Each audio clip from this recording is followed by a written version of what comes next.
screen's so weird. Oh lordy. Okay. Let me see if my laptop is done. Nope. Still installing software on the laptop. That's okay. Couldn't wait. It'll be fine.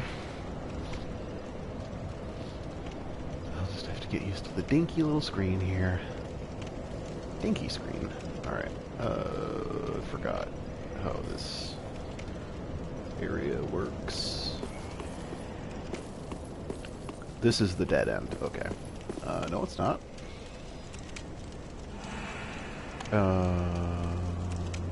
Damn, I don't remember. Oh, it's been a while since I played this game. I don't remember where the hell anything is. This way, I think, is going to be where I'm going to go.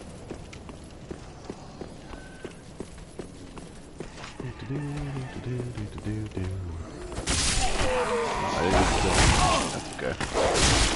I need to kill him. Dogs are the worst.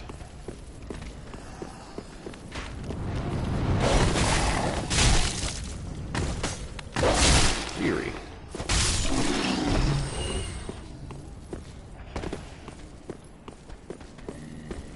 What's up, Howard man? Backstab.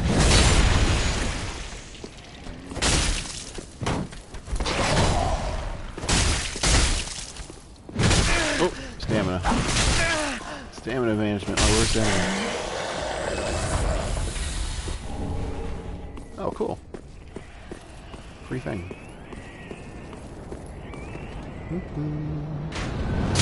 Oh.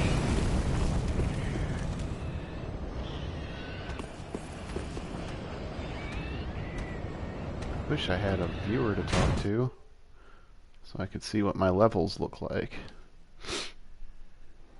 Oops, that's a...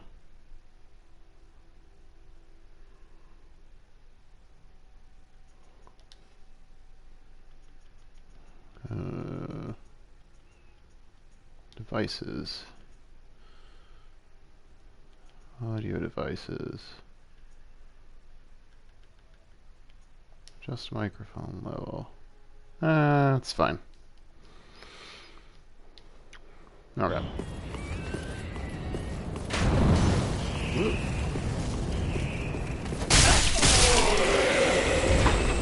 There's the guy that does the thing. Oops. I thought about that.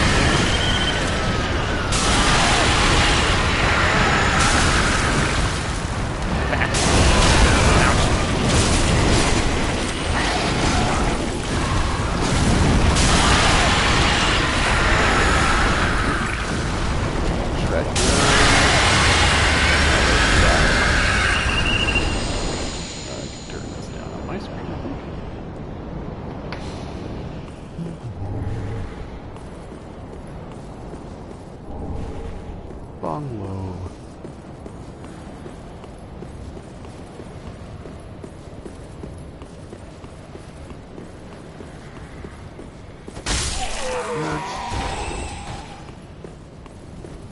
Okay, so that's the dead end. I wanted the bungalow though.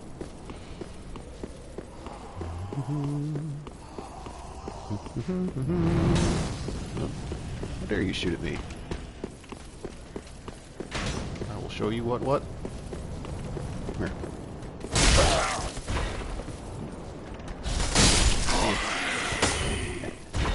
Nerd.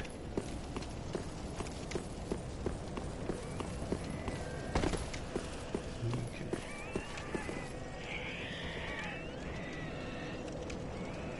Where's the guy? There's the guy. Hey, guy.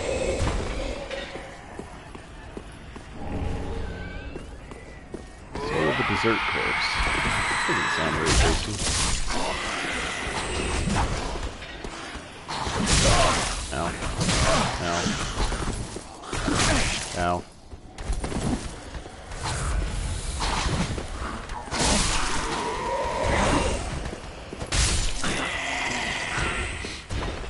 Beaches.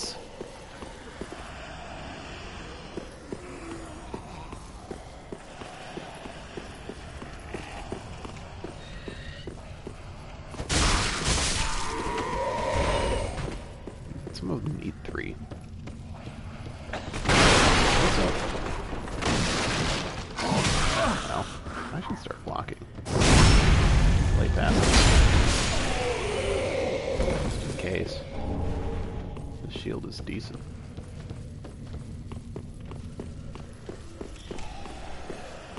Forgot about the staircase here. There's a thing. It's a lightning urn, I believe.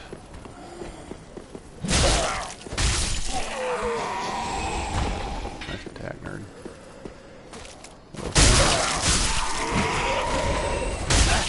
Ah.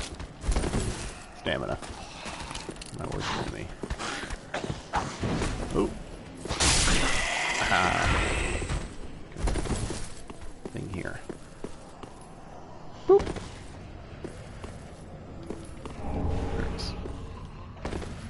That was a golden pied resin, not a lightning iron. I was incorrect. A bit rusty.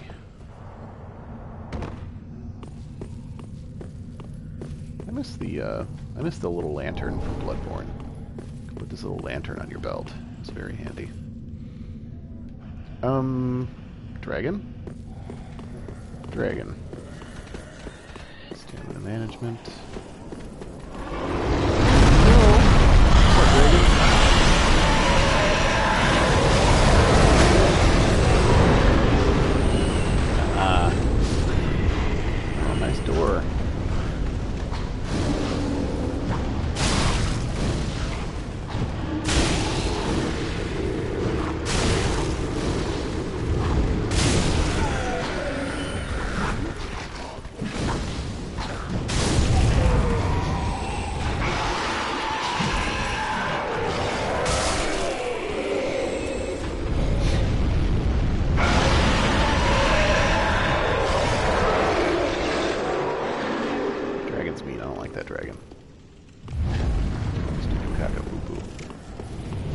Thing. Right back.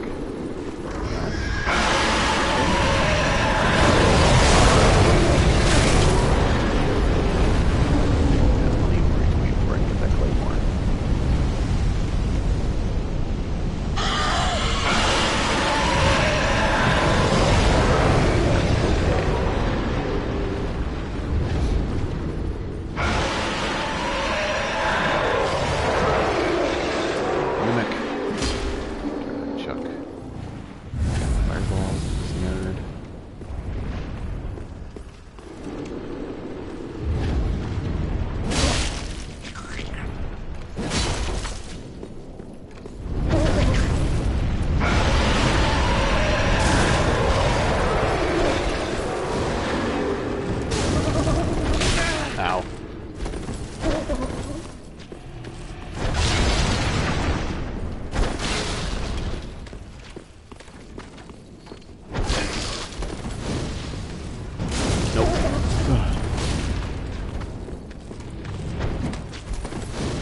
Sure you can.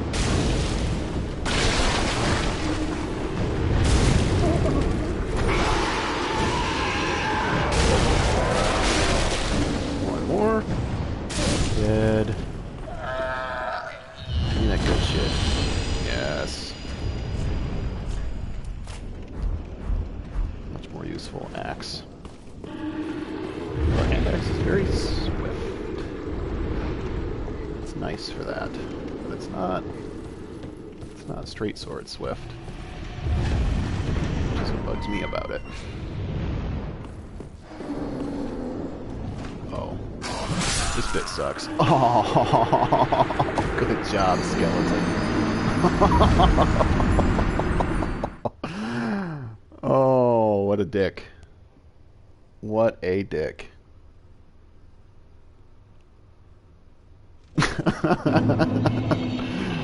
Oh, you know what? Highlight reel. Here we go. Man. Wow. What a dick butt. Okay. Yeah. Excuse me. Excuse me. Excuse me. Nope. Hush. Hush. you don't talk to me. Don't walk on. Nerd. Don't touch me. Bad touch.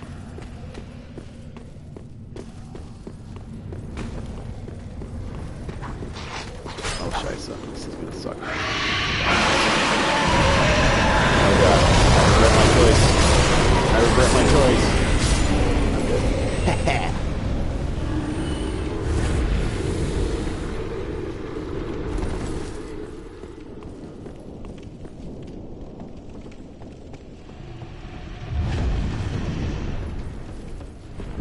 Souls. You fucking bitch. Will die. Die in a hole somewhere. Fuck. This motherfucker. Ooh, is he gonna not notice me? I love it when he not notice me. It's my fave. That guy's a fuckhead. Don't like him. Don't like him. Sorry. So we'll have a dessert corpse. Very tasty.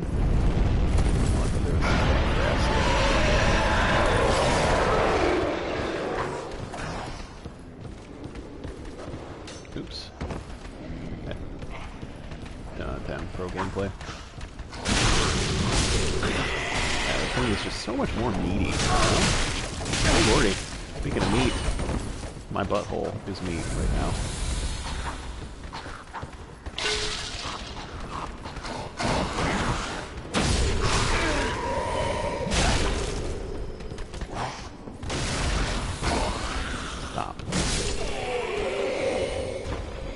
I blame the shit that shows up when you're broadcasting on the side there. I blame that shit. It's not my fault, I swear. I'm not bad, I just look bad on TV.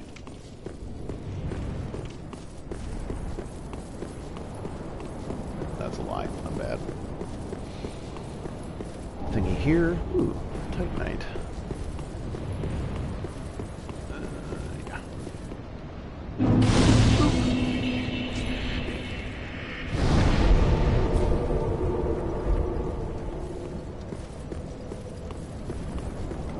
Bonfire. Then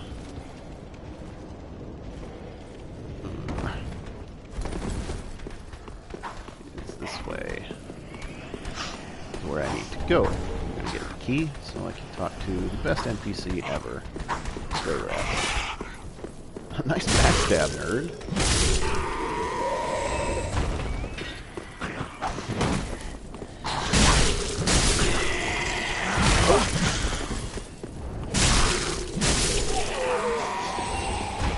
Joining and leaving. I'm not really sure I understand that. Maybe my Twitch says that I'm streaming something that I'm not. I can't really check it on my computer right now. Maybe people just hate me. Definitely.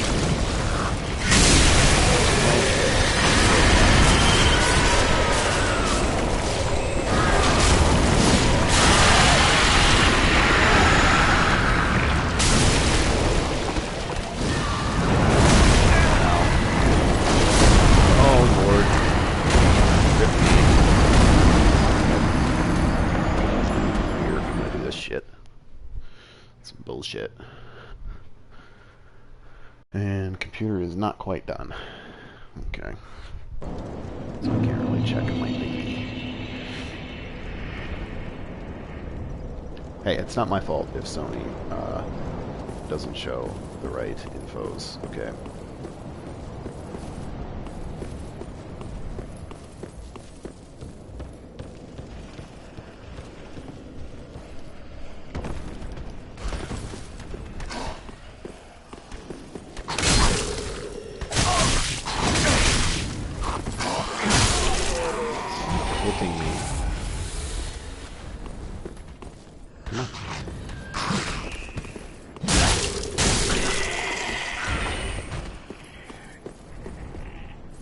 Hi.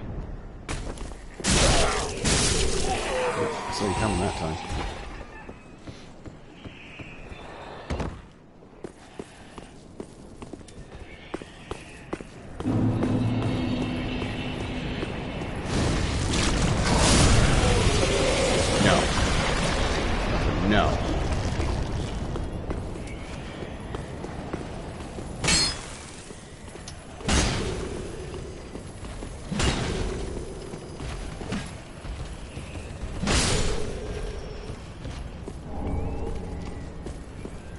raw gem for my store of straight sword, which I will be getting shortly.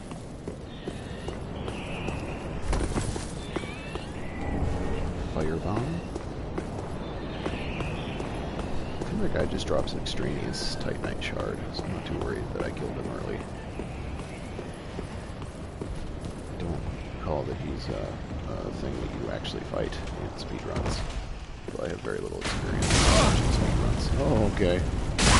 You can shoot around walls, but I can't shoot around walls. That's weird.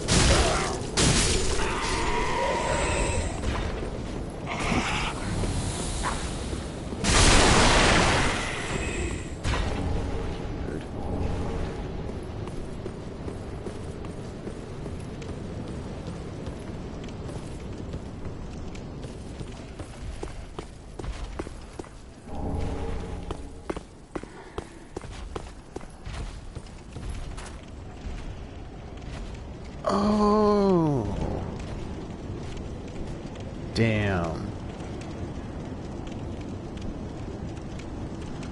That's not a black firebomb in 1.0, is it? Oh. So I need to start with black firebombs. Shit. Well, it don't matter. Literally it does the opposite of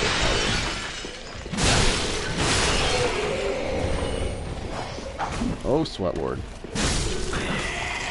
Stop. Oh god. Don't talk to me.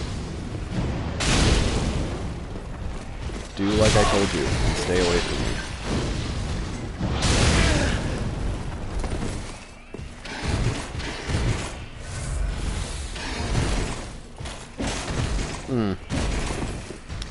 See, I think if players could do that, it would add an interesting layer to the experience. Because you could actually, like, anti-backstab meta.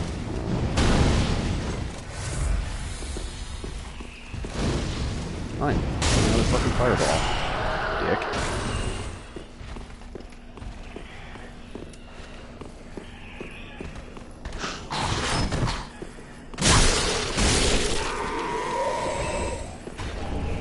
Titanite.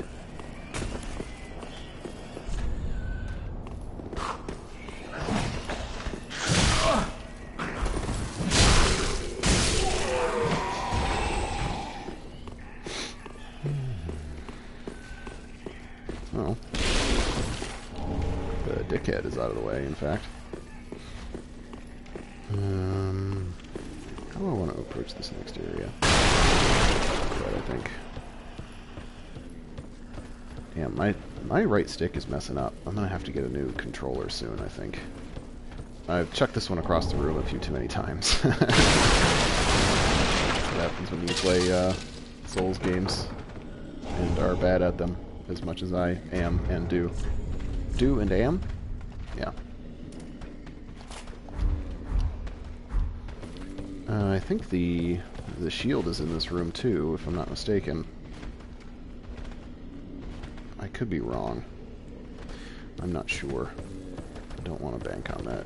I'm gonna chuck fireballs at this dickhead because he's a dickhead. I wonder if I can free aim that. I'm not very good at free aiming. 10 out of 10. Good job, Pyro. Odd.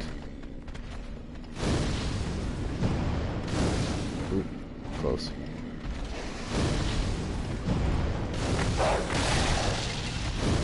One more. Ah, I got you. Oh, I'm out of things.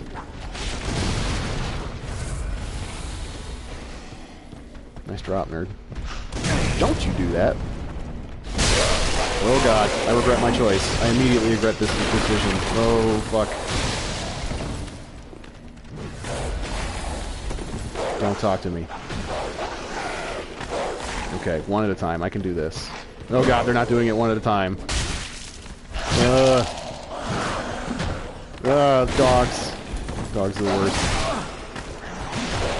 Oh, I'm gonna die. This is fucked. Yeah, it's fine. It's fine, we're fine. Oh, don't talk to me. said don't talk to me. Why are you talking to me? I specifically told you. I'm so fucking bad. Oh, Jesus. Wow, you are persistent. Go away, mister. Been in the car before.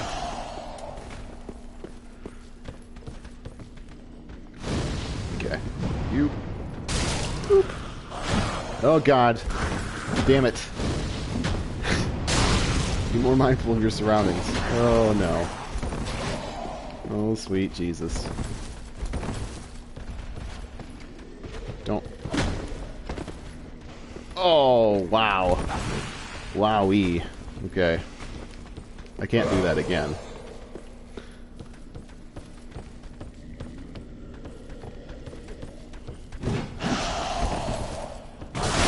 Oh, fuck you. Damn From Software hitboxes got me again. They're either too good or way too good.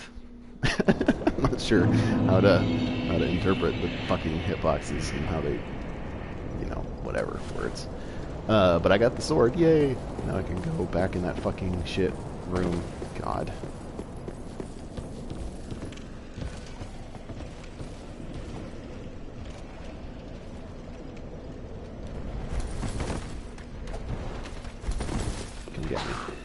Get me. Yes, that's much more like it. Straight swords, 10 out of 10. Hey, buddy. You gonna? Are you gonna?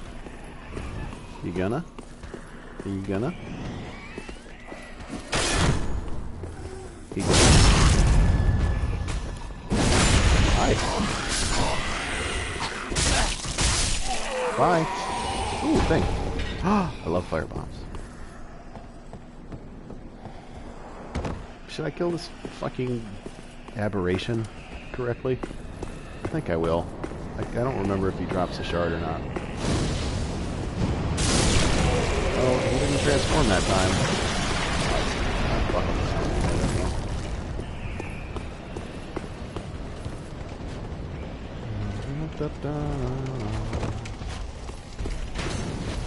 Talk to me, crossbowman.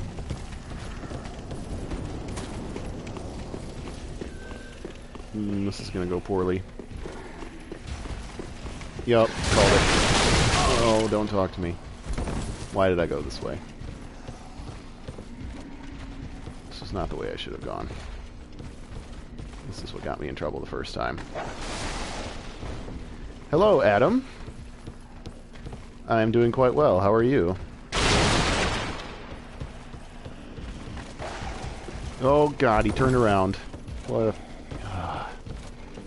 If they didn't do the little great shield thingy where they like slap you in the face from behind, these guys would not be a problem. Which I guess is why they have that move. Miyazaki is smart. Okay, see ya.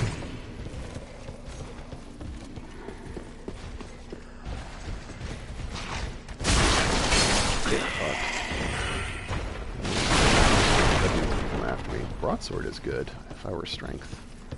I'm not strength.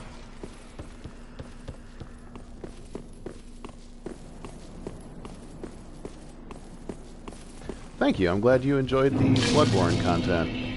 I would like to stream some Dark Souls in preparation for the DLC. Because I have a sneaking suspicion that it's going to be fucking amazing, like most From Software DLCs have been for Souls games.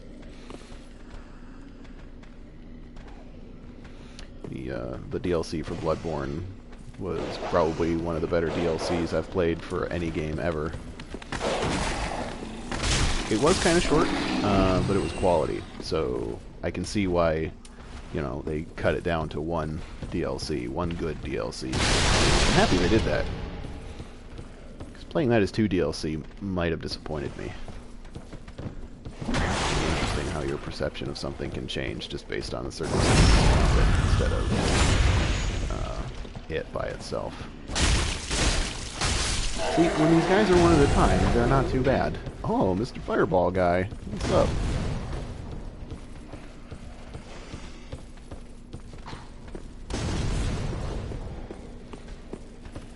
What thrilled me about the Bloodborne DLC was the, particularly the weapons, and how they sort of dealt with a lot of the issues in that game in particular, where there were not enough weapons. And there weren't enough weapons for every build either. So that one, it kind of alleviated some of those problems. There's my shield. Thank you. God. Okay, build complete. Shutting the stream off. No, I'm kidding.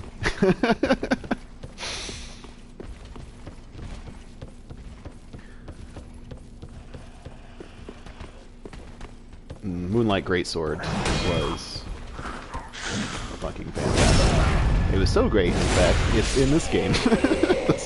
It's basically the same Moonlight Greatsword in this one. Except you don't switch forms, but you know what I mean. The two-handed mode.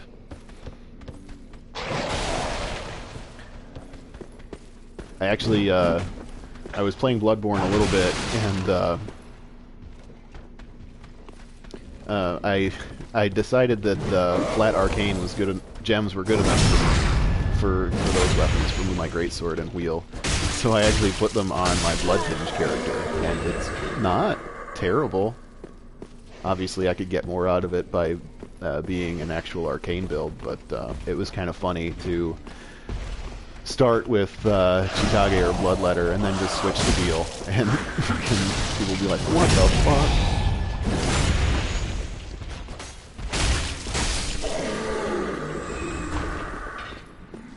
I mostly occasionally turn that game on in PvP, but I'm not a huge PvPer in these games. It's just particularly fun in that one because it's so crazy.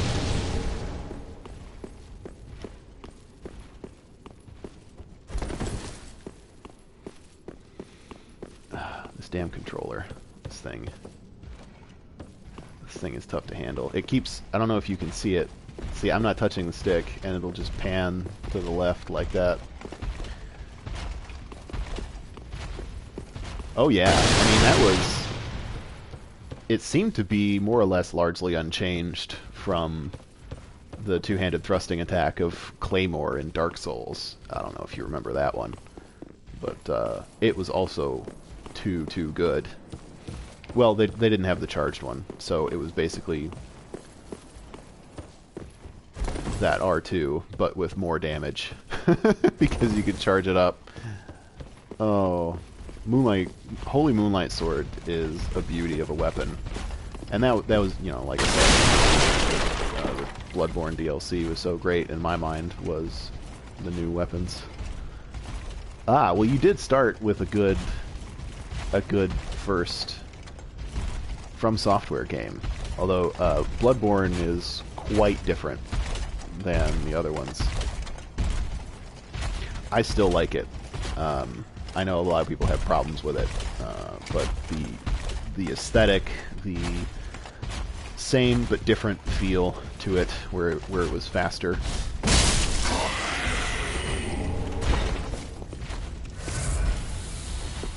Just one of my favorite games ever. I want you in this hand now.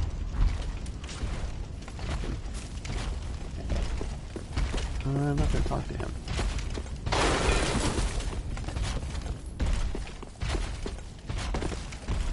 Don't see me. Okay. Let's be friends. You stay over there, and I'll stay over here. That's your side of the bed. This is my side. We won't discuss stuff. You're a bad guy. Ladder. Another bad guy.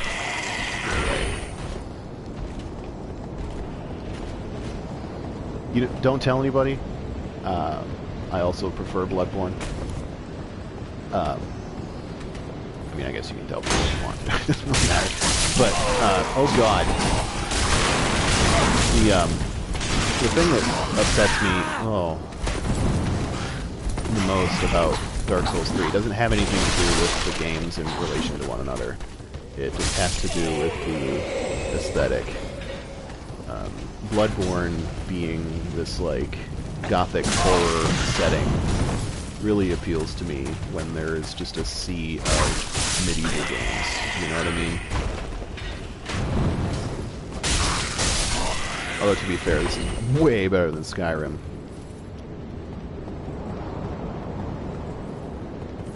Oh, there was a joke somebody made one time. I don't remember who was streaming, but somebody came into their stream and asked the question, so what Skyrim mod is this?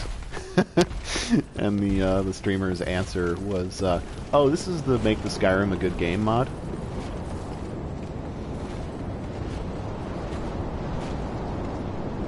Full disclosure, I sank about 800 hours into Skyrim.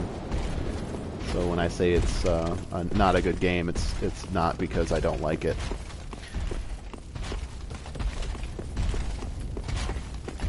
There are good things in Skyrim, I think is probably the best way I can put it. Skyrim is a lot of fun, but a good game is not a word I would use to describe it. It's full of bugs. It should be pretty telling that for Bethesda games like Skyrim or Oblivion, some of the most popular mods are the ones that like fix really stupid glitches or improve the frame rate, stuff like that, or improve the graphics without really increasing the draw on your hardware. It should be a big hint, I think, to people that those games are fun but poorly developed. Thankfully, they let people mod them, so it's like not a huge deal. Oh god, I forgot the horde of dickheads. You're all by yourself, I can take you out. Don't talk to me. See you, nerds.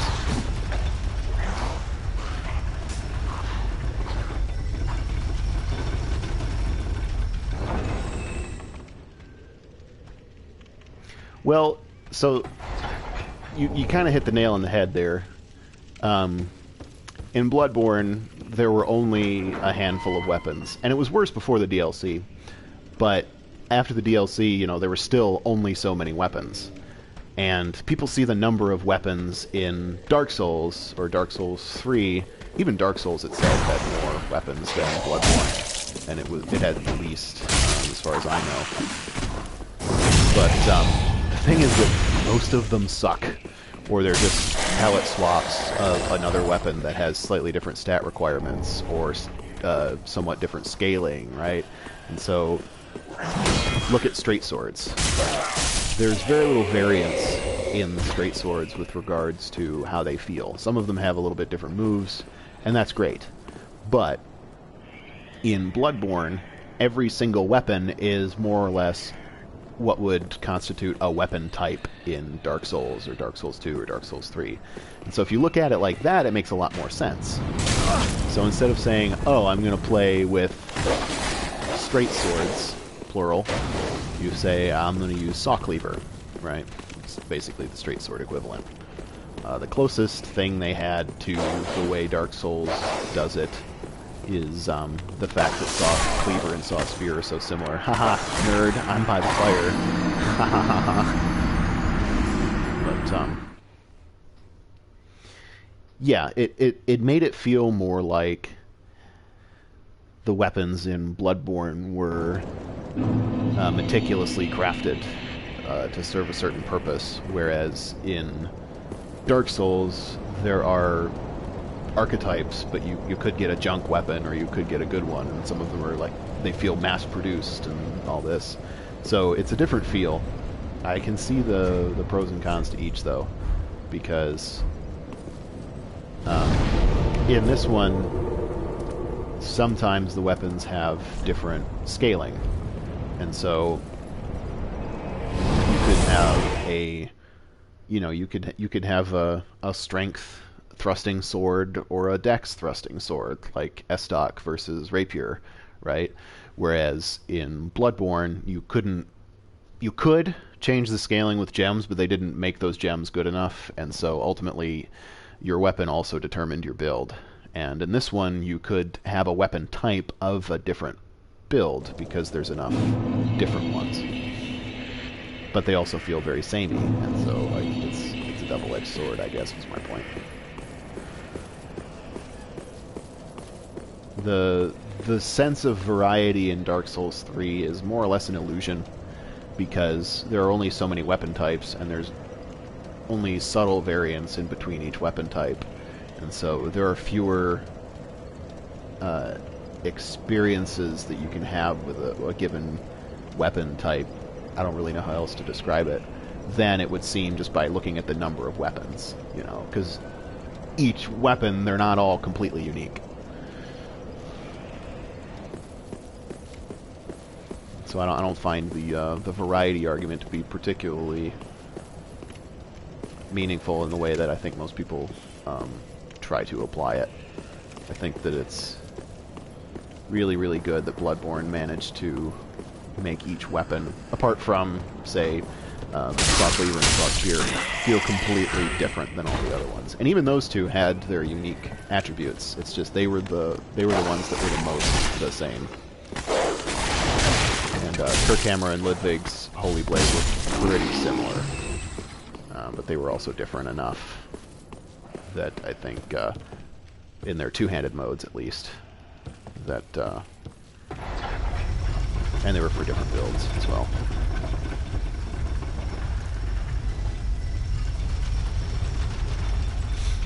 But this game's also great because where Bloodborne had one caster build, Arcane, this one, there are actually different schools of magic.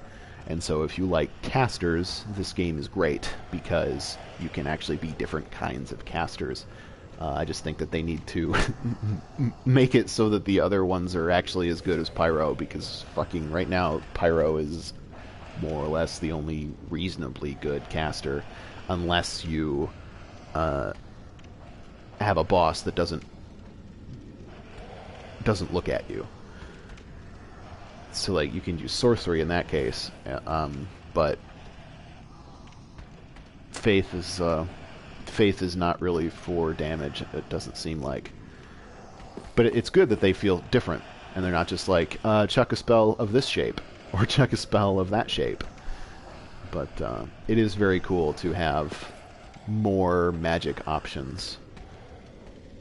But it's also kind of like the difference between the weapons, where not all of the spells are necessarily good, and some of them are just variations on a theme, like Fireball versus Fire Orb. Well, what's the difference? Fire Orb does more damage. Okay, cool. Why the hell would I use Fireball? Except as part of my progression. Whereas in Bloodborne, when you got a tool, it was good. Period. And there were reasons to use all of them in different scenarios. And there were not, like, strict upgrades, because they were all completely unique. So if we didn't, you know, if you had, like, took out Soul Arrow, all the Soul Arrow ones except for, say, Great Heavy, then that would be Great Black Sky Eye. Like, if they had done that with this one, then it would feel completely different. But this one's a lot more RPG, and Bloodborne's a lot more action. They're both action RPGs, but, you know, you can lean one way or the other.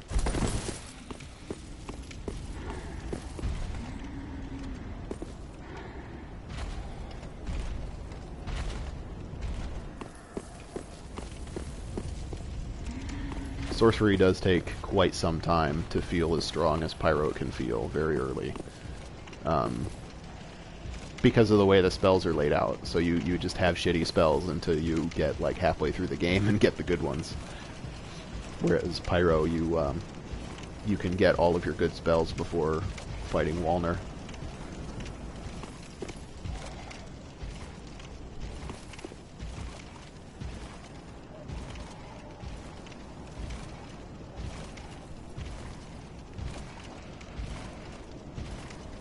But again, that's just the. It seems to be just the way that they wanted the game to feel. They want, you know, sorcery is a big investment, and you have to like, because you're not a warrior. You're a scholar, right? So it should take you some time to get to the point where you can be a fucking badass. But Pyro's fire is really, really strong, and it's all like primal stuff. It's not like scholarly endeavors. So I guess that's why Pyro gets strong quicker.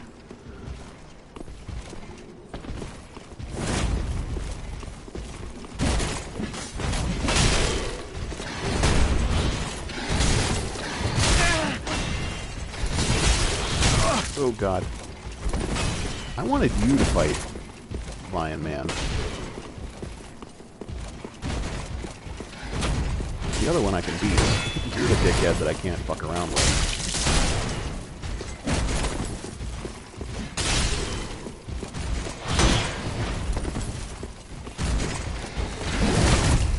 What? Stop cheating.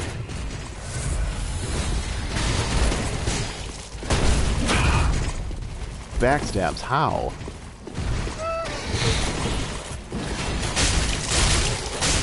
Ooh, sunlock, yes. Oh god. Albert's dead. No, he's not, he healed. Ooh, Albert got a parry. That's fucking sick. Good job, Albert. You're the man. Now kill this asshole for me because I suck. Not quite. Get a backstab. I authorize you to backstab this piece of shit. Close enough. It works for me. Good job, buddy.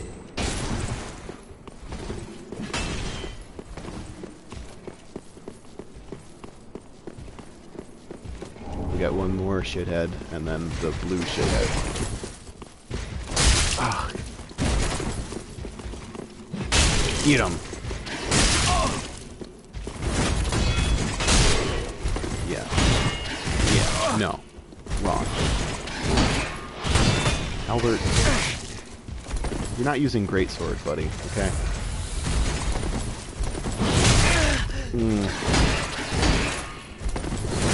You know what?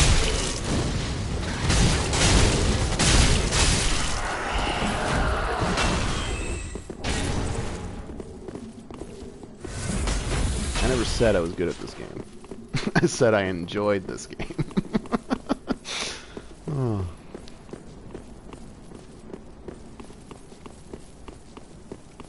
Come on, Albert. Give me one more.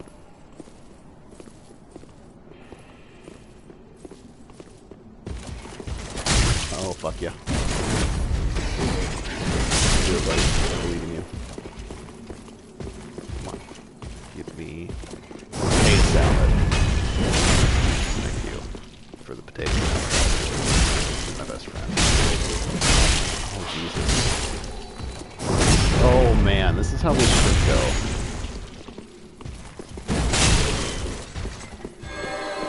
Get him. What are you doing?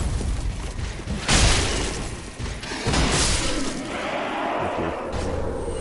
Yeah. A gem I'll never use. I don't know why I fight that guy. Probably because I think it's fun. This is Dancer Lady, yeah.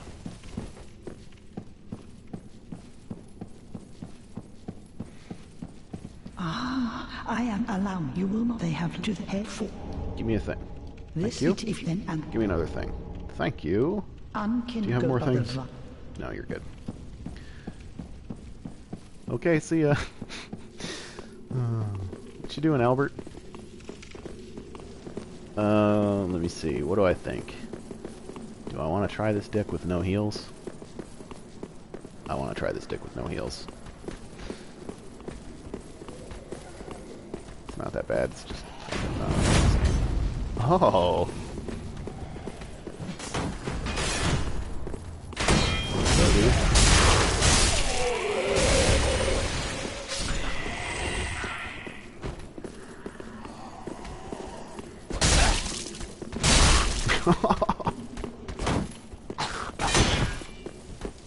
Albert, what are you doing, buddy? There you go. God among men, Albert. Got him. Oh, okay.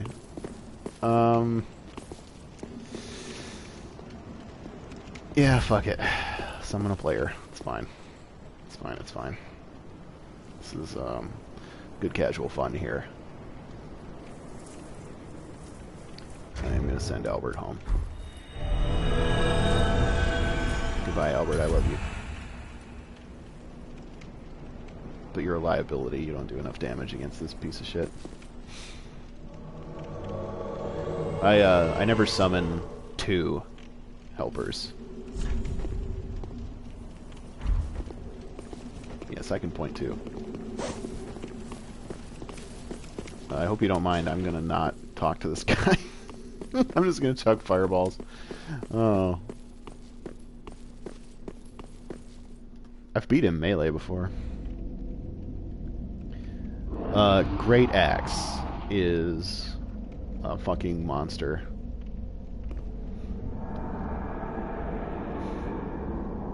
I did full strength playthrough with a buddy of mine. I hadn't done it yet. I had only ever played with Casket. Like, dude, you gotta do a freaking He-Man strength playthrough. I was like, alright, let's use Great Axe. And the simplicity of that weapon is really defeating because it is so fucking strong. There it is. It just hits so hard and it's staggered. Like, I was hitting the fucking Soul of Cinder and staggered him. And he's like supposed to be a hard boss. But not when he gets fucking really staggered by Great Axe. Oh god.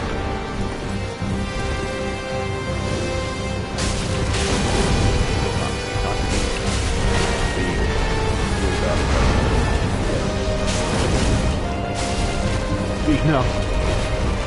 Don't be like me, Beak. Have heals.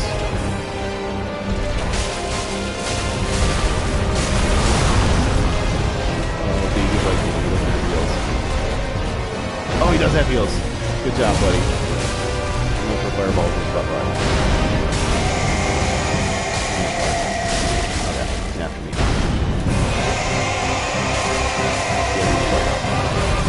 Oh, lordy. Sweet Lord, he's gonna do it again.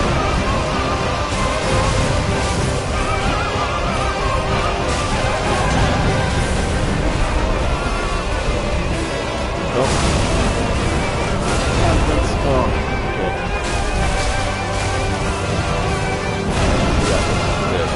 okay. Oh, man, that was lucky. That should have killed the shit out of me. I did not dodge that properly.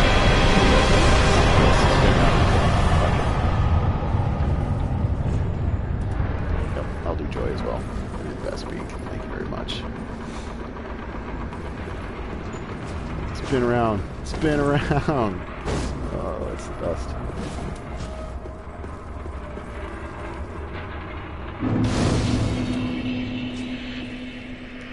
You know, now that you say that, I'm gonna listen to the music a bit more in this game. I listened to it in Bloodborne and decided that I liked Gehrman and Ludwig the best, but I'm gonna start listening to these guys. I haven't really done that. Vortz was pretty cool though. The choral bits are pretty epic. Hello, bad people. Oh god. Well, I guess it's horrifying if I remember you. Character's like, this was a poor choice. Alright, computer, what are you doing? Recovery is complete. Hey, my laptop is done. I'll let it charge, and then I'll have a laptop. Yay! I had to buy a new hard drive for my laptop because Well, because the other one failed. We won't say whose fault it was that it failed, but it was my fault.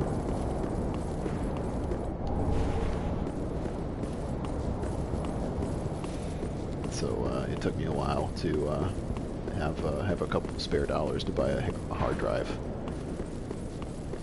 I had a list of things that I wanted first. I wanted PS Plus, and stuff and junk and things.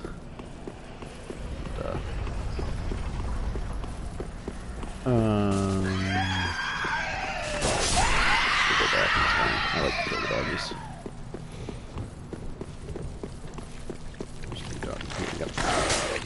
Oh lord. Oh god.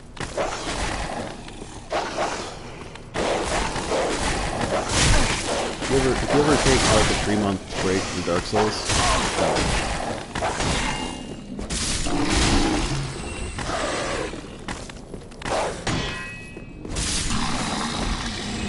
because you get bad like me. That was worth. Which one are you? You're this one. Please. Oh. Actually, like this guy's Oh, then dialogue. it's true. A His champion voice of acting's Ash pretty cool. as I live and breathe. To be in your presence is a great honor. I am Mjol of Londor, Weird. a pilgrim, as you Orpheus can face. see, only somehow I failed to die as was ordained. Well, perhaps my calling lies elsewhere.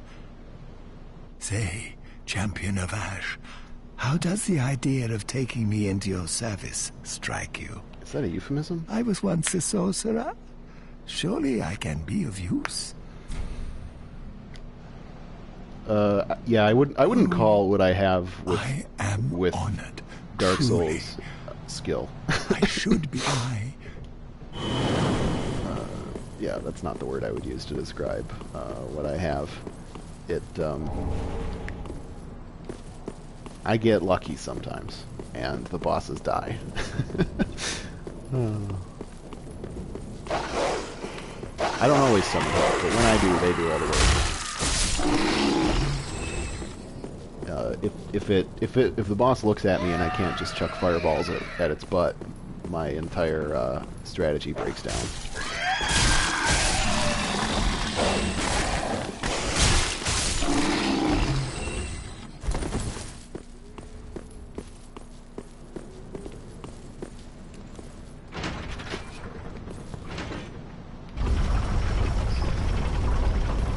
Although honestly, how good is chucking fireballs at things butts? Real good. Can you blame me? It's really their fault for making a game. Pyromancer's this fucking strong. That's an interesting one to summon. He only wants to get summoned by people who are serious about it. Level up. I don't want to have this many souls on me for very long. And I need to upgrade my sword, and all that shenanigans, so.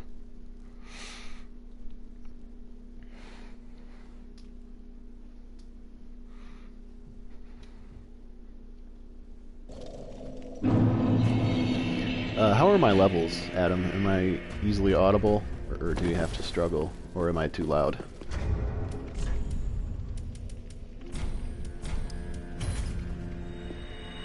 I'm kind of a mumbler, so I have to turn my mic up pretty loud.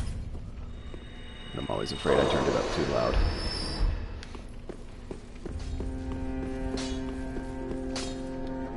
Ah, 'tis good this love needs me.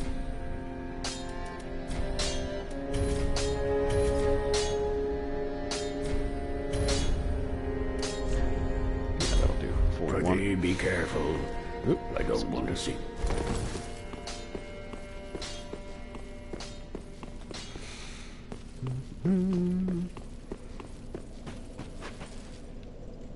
Oh, right. Infusion and upgrades.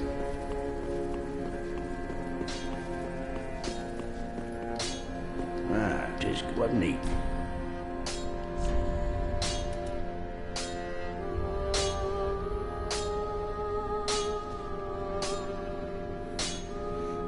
I think I'll turn the game audio down in that case.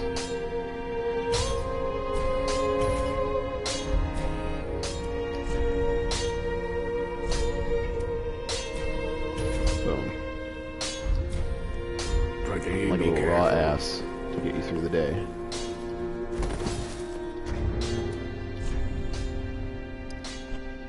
Oops.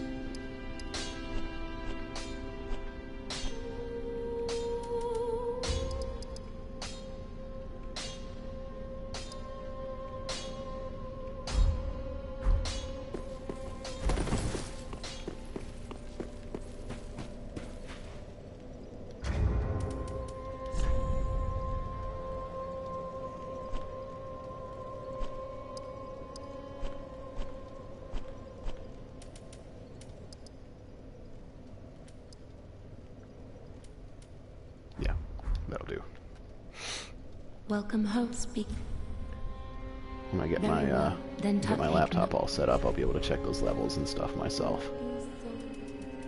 For now, 21? Yeah. So, what I like to do is to start with a pyromancer for most of my casters, simply because they have really low luck, and even an int caster can benefit from having a bit of faith. It doesn't seem like you should, but a Stora straight sword is really one of the better weapons for magic builds, like sorcery, where you can buff your weapon. So you get raw Stora straight sword, and then you put crystal magic weapon. Well, I'm fairly certain that the total of faith and luck is lower for pyromancer than for sorcerer. Don't quote me on that, but either way, you would have to raise faith in order to use that weapon.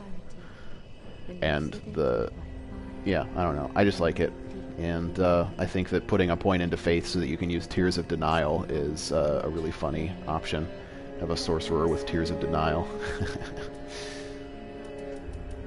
But for the early part of the game, I just try to get 27 Vigor as soon as possible, and start by putting a point into Dex so I can use Longsword or a Stora Straight Sword.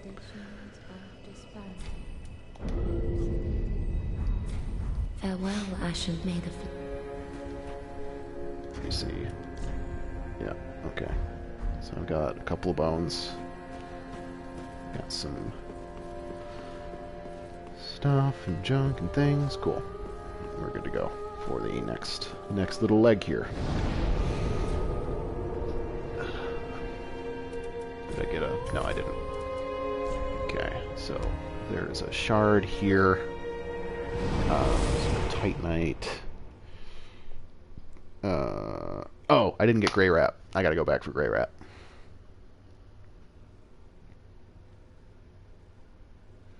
It's the first one, if I remember correctly. The first bonfire in that area.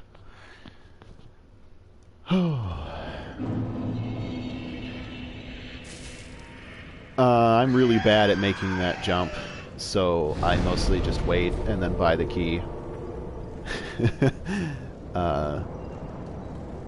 By the time I get to the point where I have a +3 weapon, I'm usually not that far off from being able to afford to just buy the key and then trade for a chunk. Yeah. So it's not really... I don't have any need to do it early because I'm not a speedrunner. But it is a legitimate speedrun strat. I just don't do it because I'm not that good. Not good enough to speedrun. Right, Grey Rat. I forgot what I was doing.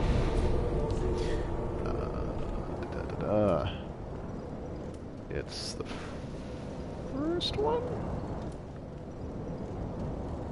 No, it's the second one.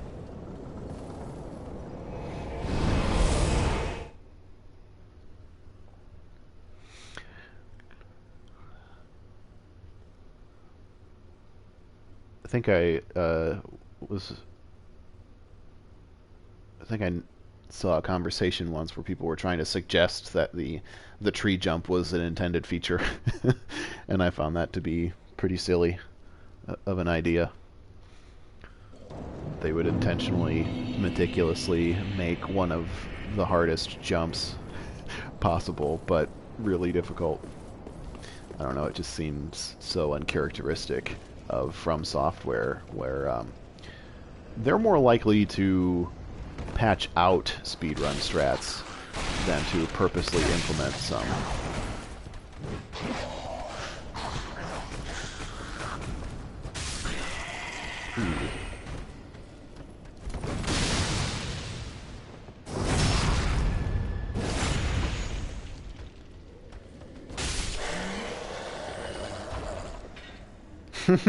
Yeah, I got lucky the first time I tried that jump and got it, and I honestly have not been able to do it since.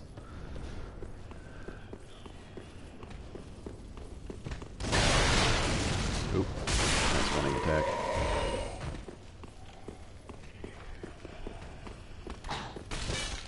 Yeah, that's exactly the problem I have with it, and why I wouldn't be a very good speedrunner. That, and I like to pick up everything. I don't know if you've noticed. I can't help myself. When I was doing the strength playthrough with my friend, he commented about it a couple of times. He's like, you don't have to pick that up. I'm like, I don't have to pick it up, but I have to pick it up. I need it. I know I don't need it, but I need it.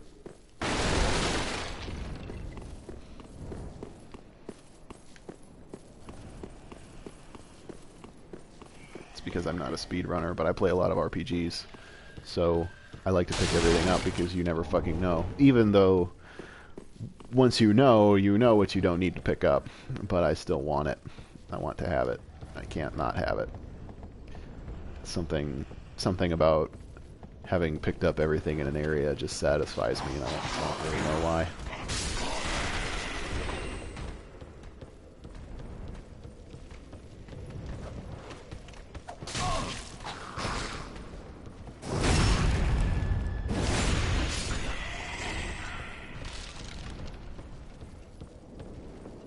Yeah, I'm the same way. I even purposely came back in my first playthrough to chuck dark fireballs at the dragon up here because I didn't know what he dropped. And it turns out it was a large Titanite shard, so you're like supposed to kill him before you get to the point in the game where you can get black fire orbs. By that time you can fucking buy large Titanite shards, and I was like, well, that was a waste. But I still do it. Still go back and kill the motherfucker once I get that far in the game. Oh, honestly, you can kill him with Great Chaos Fire Orb. His fire resist is not actually that bad. And you get 2 hits. If you aim it right, you'll get the hit, and then the little lava pool will spawn on the tower under him, and then you can get a hit from the lava pool.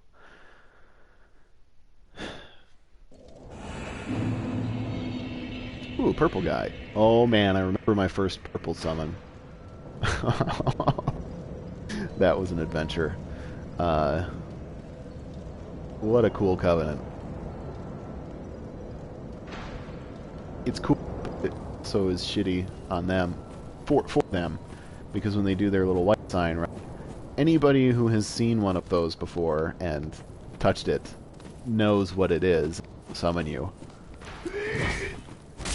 Unless they have an excellent sense of humor. So it's tough. It's tough for purple bros.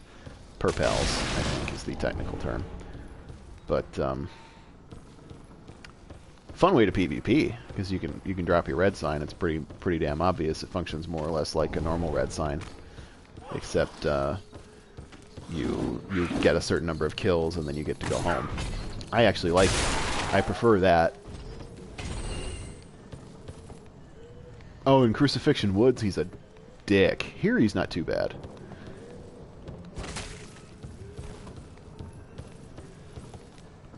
He is extremely susceptible to range attacks. But most NPC characters are. But if you don't have the damage, he will he'll outpace you. And since they buffed warmth, he's even more egregious. Because he can actually heal from it, as opposed to before they buffed it, and it was, like, kind of laughable.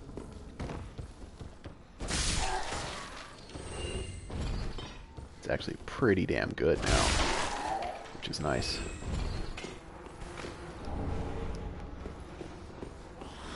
I think that's one of my goals with this character, to get warmth and those fight clubs. Some classic Dark Souls 2 Fight Club action with warmth and funny hats. Where's... It's not here. The hole's later to get sunlight bros.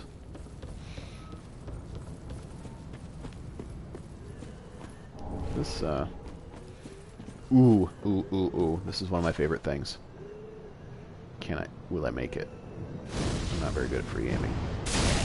Nope. Wait. Try again. Okay. I can get this one.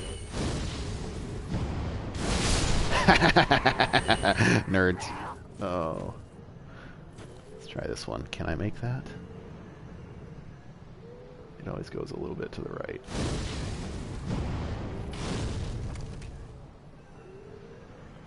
Line it up. Wow, that was way wide. What the fuck are you doing, character? Jeez.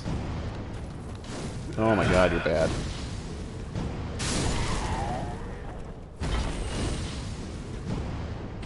There we go. Ooh, best hat in the game. Love when I drop this hat.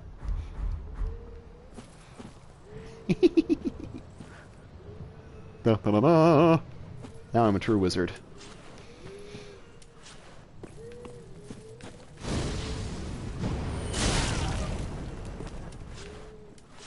Come on me, bro. You want to fuck me? He's confused because I have an amazing hat.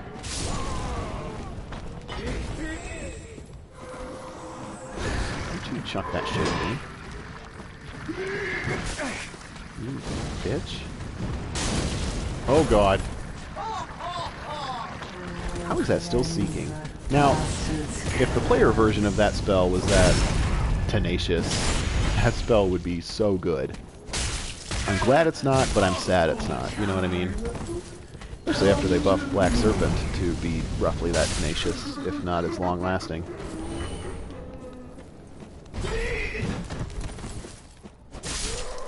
Ooh.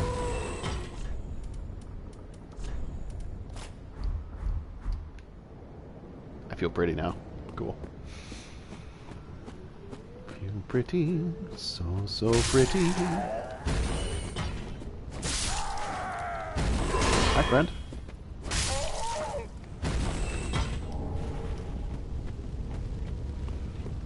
This is another thing I like to do, to just put on whatever clothes I happen to find. It's very fun. Highly recommended. Because the best way to mitigate damage is to not get hit. I don't do a whole lot of that. But the difference is really insignificant. The most important thing is to be wearing clothes at all. Because of the flat defense that it gives you. Oh, I forget which way. I want to go the other way, I think. Yeah, that way has the door. And then you come back through this way, I think is how I do it, usually.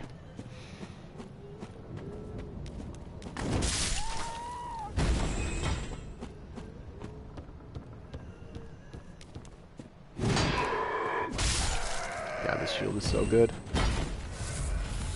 For the vast majority of the game, this shield is fucking OP as balls. Because everything just does physical damage. I don't need to talk to them. I'll be at a bonfire before I come back through here, so there's no point in killing them yet. Got that nerd. We got Loretta's boner. Actually, I think I might have missed a corpse in there. It doesn't matter. God, this camera. Its right stick is really obnoxious. Oh, I think so, huh? Oh, I don't have enough fucking... I'm gonna save my ash flask for later. There's a thing back there, but I'm going to come back through here, I think.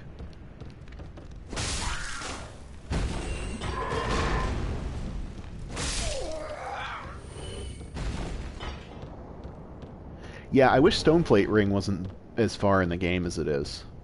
It should have been early, instead of, like, in the last fucking area of the game. What's up, doggy? How was your nap? You gonna go take another nap? That's how good it was? Alright. I don't blame you, buddy.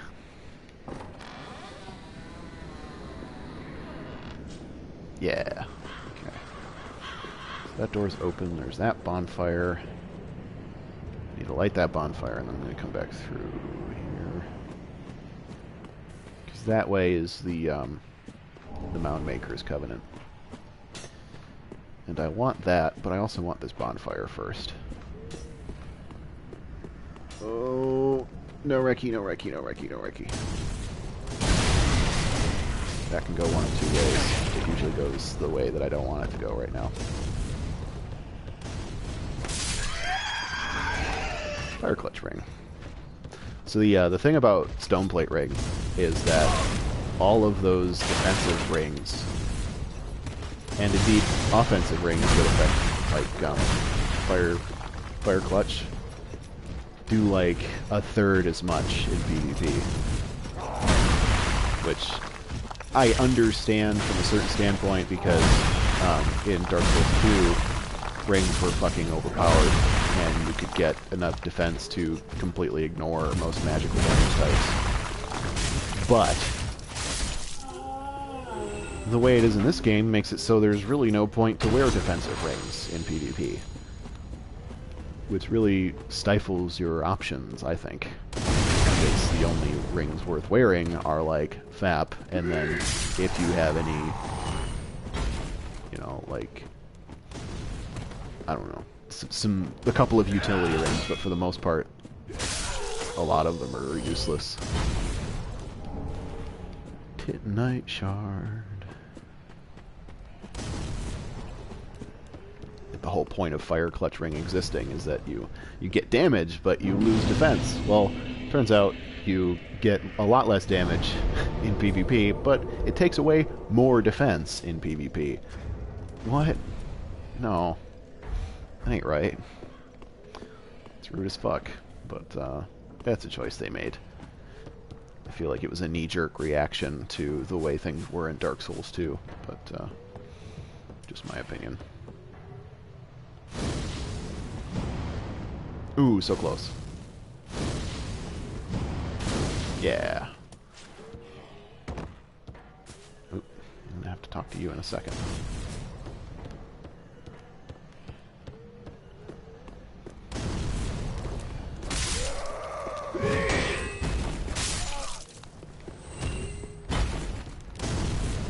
Hi, buddy. Bye, buddy. My best friend in the world. Here we go. Ah, welcome. I am a but here. I hear you of it. Ah, Teach me pyromancy. Free hand axe. I'll take it. One of the other characters I want to make is like super strength man, but with 2 weapons. I think that'll be fun. Apparently,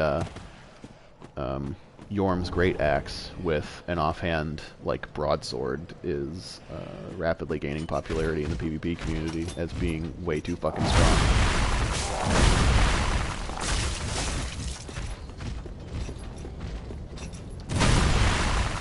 Yeah, I'm not a huge PvPer. I do it for fun and to waste some time. Ooh, rubbish!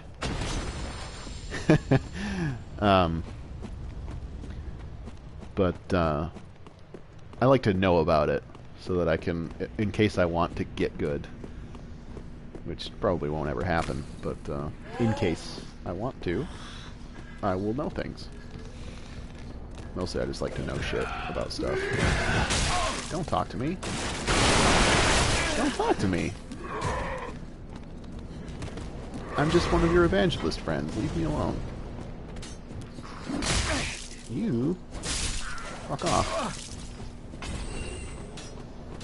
You too. Okay. So we're playing like that then.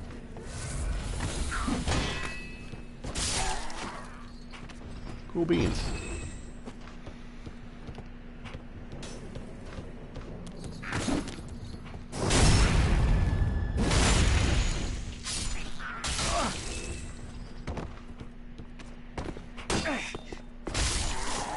I think one of the reasons I'm not very good at PvP in this game in particular is because it's not very forgiving to casters.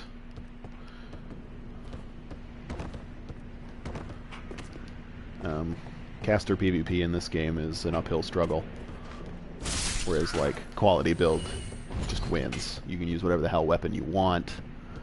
You do the most damage with pretty much everything. You have the best infusion for the most part.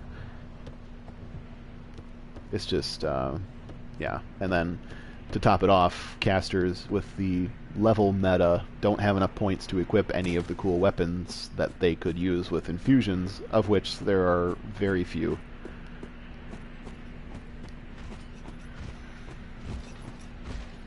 But that's okay, because Longsword is fucking amazing. And really all you need. You know, maybe S-Stock, if you want to be really mean to people that you're playing with. Or against, I guess. Oh, this bit's hit or miss, too. I kinda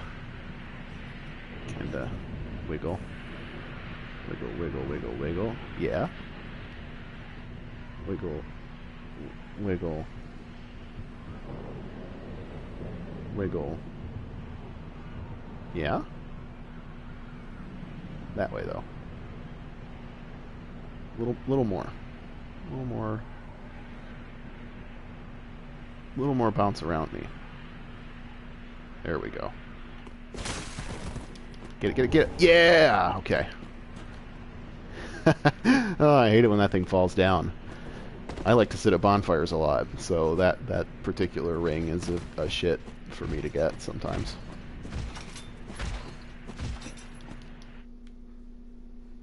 I used to think you had to talk to the cage before this guy would take you down there, but it turns out you don't, because I didn't do that this time. I forgot. There's a little cage with legs that talks about nanas or something, and I thought you had to talk to him before this guy would take you to the pit, but it's good to know that that isn't the case.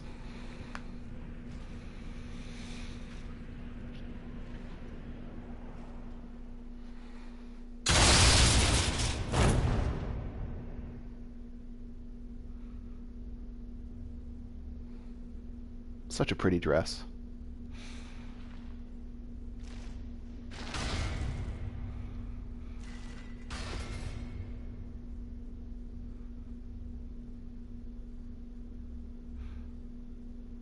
Now I hope that I didn't have to talk to the cage so that this guy wouldn't try to wreck my shit. There's no telling. From Software. Are you nice?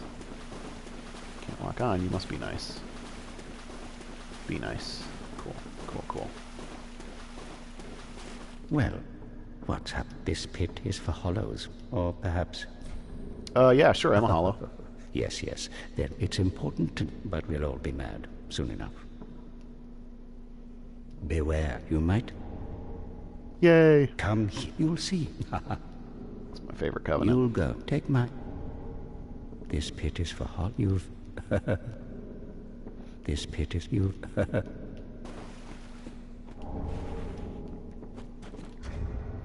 forget if that shield's any good. Not really. Not a lot of elemental damage among regular enemies in this game.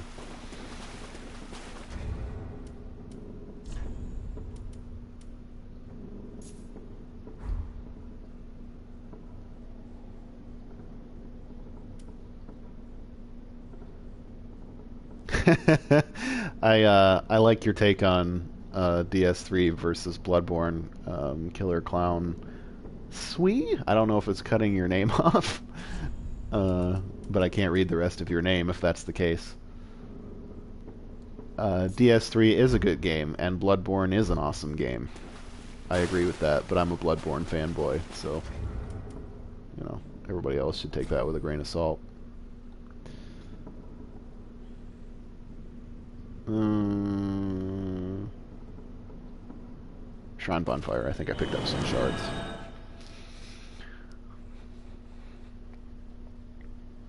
And at least another level of vigor. So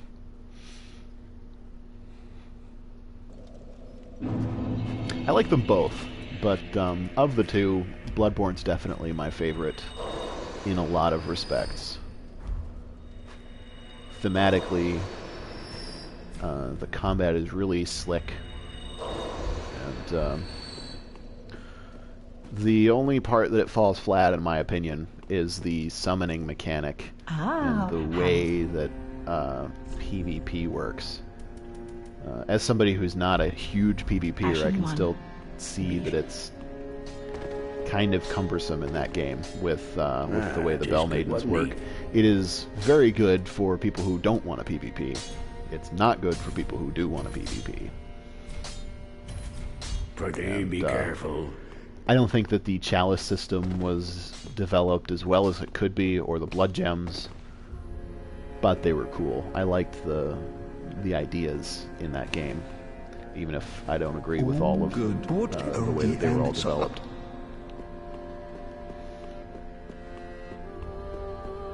Are you here yet? Yeah, give me an orb. Thank you. Use them. What else? Then I'll get a tongue later, and I can talk to you again. His set, this guy's set, is so fucking cool. I can't believe it. Just look at this shit. He's from Bloodborne. Look at him. Look at this fucking guy. Guy's awesome. His set is so fucking cool. I'm trying to decide if I want to jump off the cliff over and over right now, or if I want to wait to get my free levels. Heaven, thank you. As do you have longsword? You do have longsword. I might drop it, but I'm gonna go ahead and buy one for later. I know I'll have at least two, so goodbye. Oh, this. I'm upgrading. My plan on this character is raw Astora straight sword for the vast majority of the game, until I get 40/40 Int and Faith, at which point I'll have a Chaos Gem and a Dark Gem to put on two long swords. As promised. 2 Titanite shards. I don't want to upgrade my glove just yet. I don't think. I'd rather save it so that I can get a strong sword. I mostly use my sword, so when I get to 27 vigor, I'll be able to pump Int and Faith to boost my damage instead of upgrading.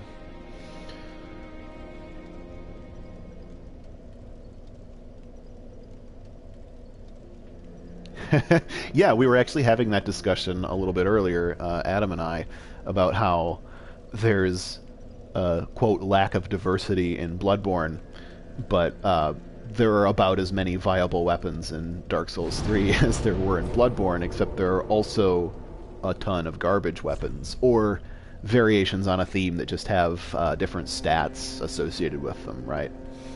Like the difference between, say, Astora straight sword and longsword is completely inconsequential until you factor in the fact that Astora straight sword is good with raw infusion, and that's pretty much it, while longsword is good with pretty much any infusion, with the exception of raw relative to Astora straight sword.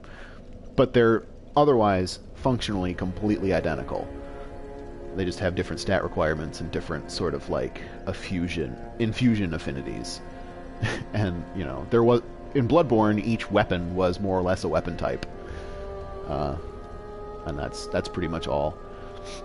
Although I will say that there were fewer stats in Bloodborne, so in terms of builds there was less variety, but then again, even in Dark Souls 3, not every build is necessarily PvP viable.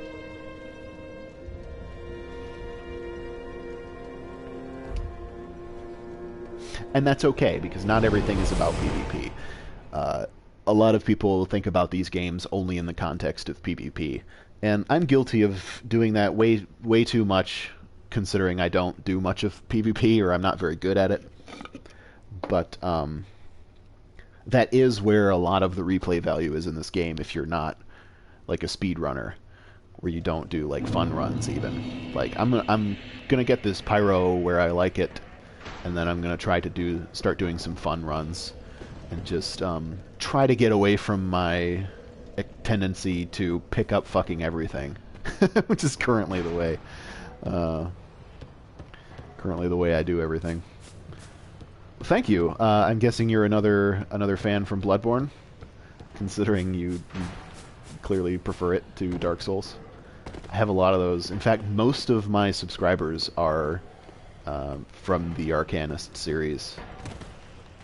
I had a few from Borderlands, but Arcanist for Bloodborne was really the big puller for me. And I'm happy about that, because I fucking love that game. It is...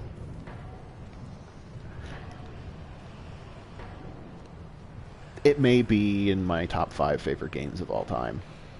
I don't tend to make top lists in order or anything, but thinking about it, if I could only have 5 games, Bloodborne would need to be among them. Oh, right. I need... Before I can go down here and get the miracles lady, I'll need to go and talk to the dude at the top of the tower, and then go down. Okay.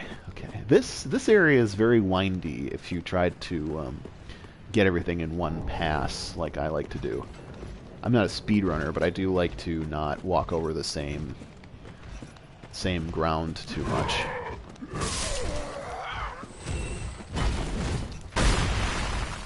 I'm not sure at this time, just like on the spot, what I would name my other 4 games that I wouldn't go without, but I know that Bloodborne would be one of the ones that I would not go without. And I also really like this game. But I would probably still pick Bloodborne over this, just because of my personal affinity for this style, and I feel a lot better at that game than I am at this one. Even though I'm still not very good at iframes in that one, it's less of a problem because of the ridiculous amount of healing that you can get with blood vials. I just like the speed of it. Right now, I'm currently playing a game called Warframe, which is free on PS4, free to play. It is a microtransaction game, but it's not a pay-to-win game. It's a pay-to-fast-track game, if that makes any sense. You pay to avoid certain aspects of grinding if you don't have the time, but you do have the cash. So everything that you can purchase with cash outside of cosmetic items you can obtain in the game just by playing enough. So I like that as a free-to-play model. I think that that's the way the free-to-play model should be done. And it's also a very quick game. It's a lot more similar to stuff like Destiny or Borderlands. It's a shooter. But that game's a lot of fun, and you can't beat free, even if you only play a couple of missions in it. That's one that I would not go without right now, just because of how fun it is, and the fact that it's free. You don't need PS Plus to play it. If you vent if like then go, you'll face enough. If like then any free game that has online functionality, you don't actually need to be PS Plus to play it online. Some of them have monthly subscriptions, like Final Fantasy XIV, but you don't need to be PS Plus to play that online. You do have to subscribe to their service, though. But some of them are free to play, like Smite. And Smite's also a really cool game, although I could easily go without that one. It was a lot of fun, though, when I played it for a couple of weeks. Siegward Oh, Siegfried is one of my I favorite am Siegfried Katarina of knights. Katarina. To be honest, I'm in a bit of a pickle. Have you ever walked near a white birch only to be struck by a great arrow? But all the Katarina knights are if amazing I'm and not hilarious. mistaken, they come from this tower. Whoever it is, I'm sure I can talk some sense into them. But I have to find a way up, and that's just the trouble. This lift only goes down, you see, and... Well, that doesn't get me anywhere.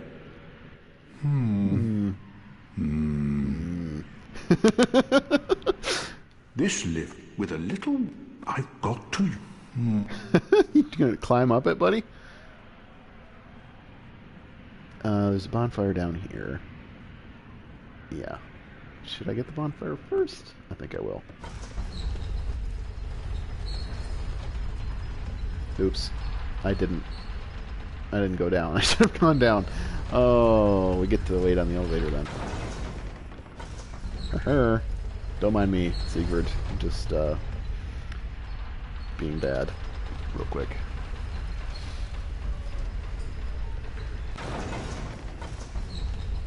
I do this thing, though, with video games, where I will find a video game and play it constantly, or as constantly as I can with a full-time job, and until I get sick of it, and then never touch it again, or go a very long time without looking at it.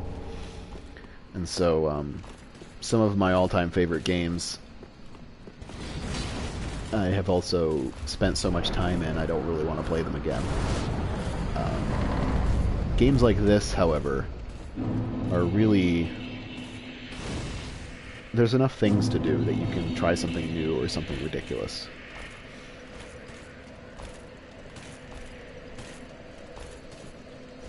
Well, thank you. I'm glad that the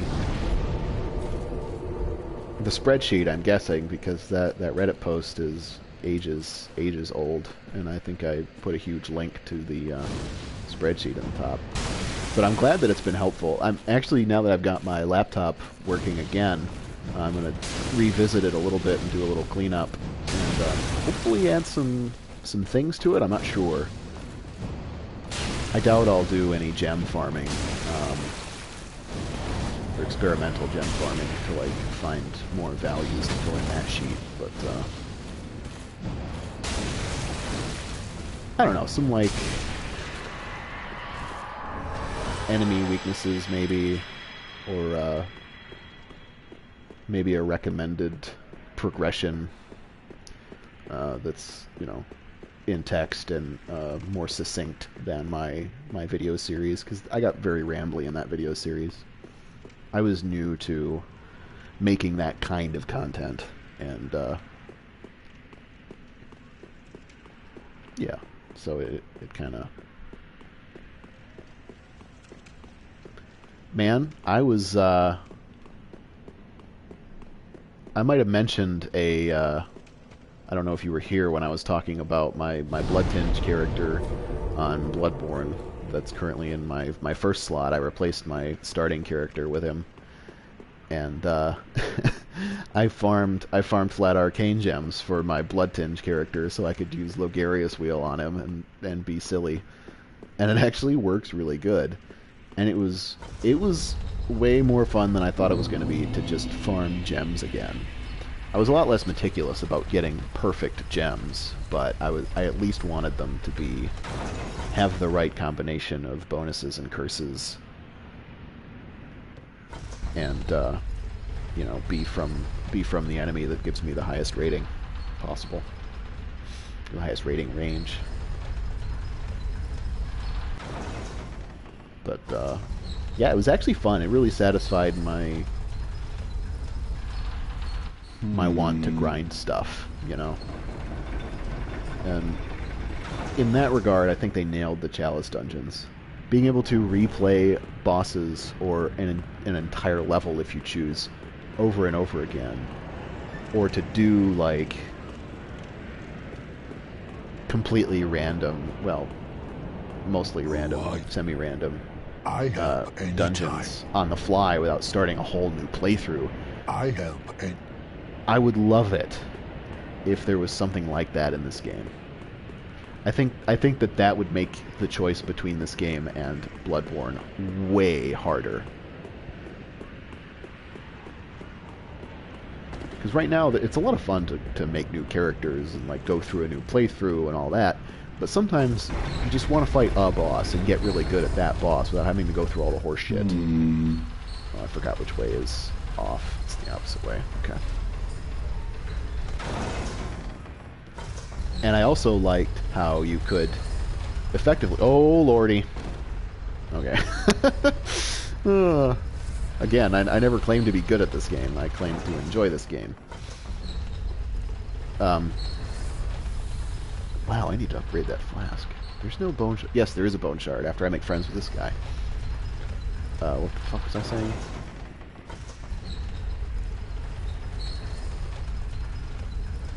He's gonna make some kind of point. I don't remember what it was.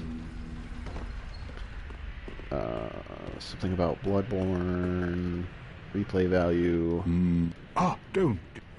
I don't know. I wish there was a... On some days, I wish there was something like Chalice Dungeons in this game. I could try to... Perhaps better executed, but in terms of the basic idea where you have replayable dungeons and they're semi-random, that would be fucking awesome.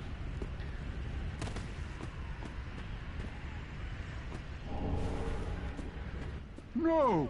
It would be my hope that a Bloodborne 2 would not be to Bloodborne what Dark Souls 2 was to Dark Souls. But it would be really nice and a lot of fun to visit that universe again. It's all good, man. I mean, I'll talk about Bloodborne. I'm good. I love Bloodborne.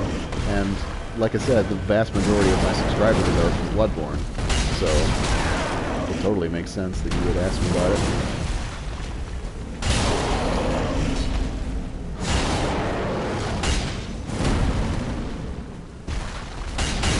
I'm glad that you're asking questions and talking, because streaming is tough when there's nobody to talk to. Having somebody to talk to really makes the experience a lot more interesting.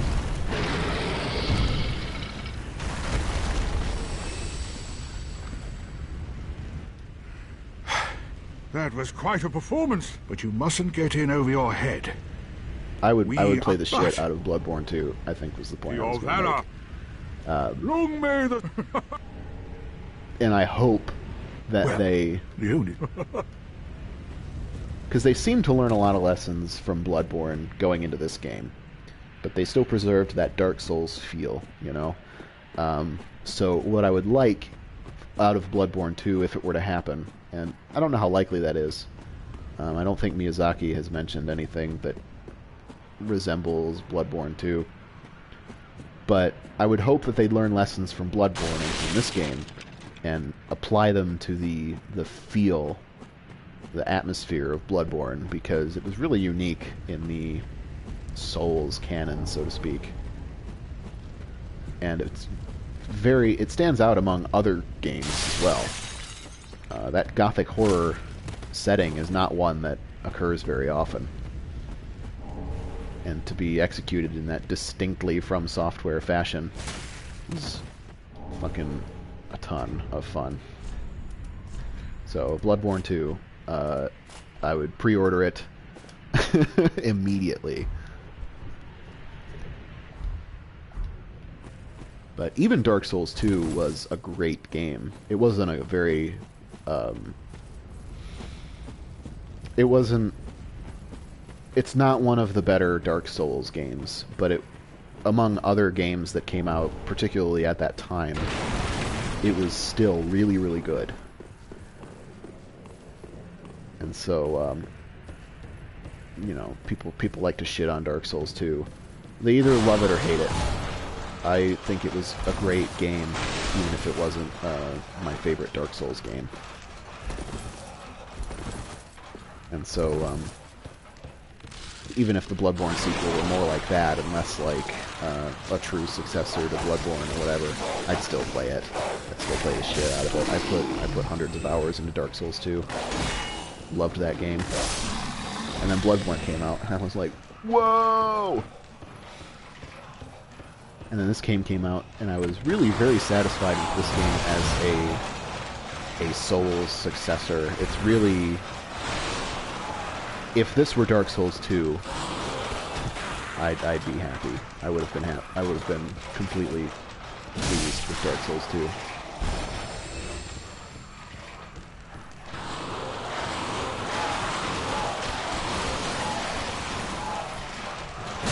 And then they're done with Dark Souls. So either they're going to do Demon Souls 2, which I would also really like. I haven't played Demon Souls, so if that were announced, I would have to play Demon Souls. A friend of mine has a PS3, so I'm sure I could convince him to allow me to play his Demon Souls. But I would also be extremely happy with a Bloodborne 2. But I don't think Bloodborne counts as a fantasy game. That could just be my opinion, and it might be a pointless distinction that Miyazaki didn't make. I don't know. But I wouldn't call it a fantasy game. This is a fantasy game. This is a fantasy setting.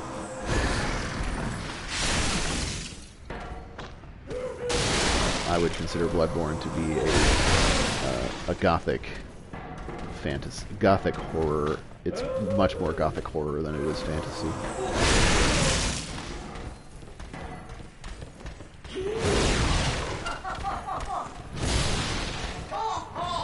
Although it's an RPG and it's technically a fantasy game, it's just not like the fantasy in the sense that it's medieval. You know what I mean?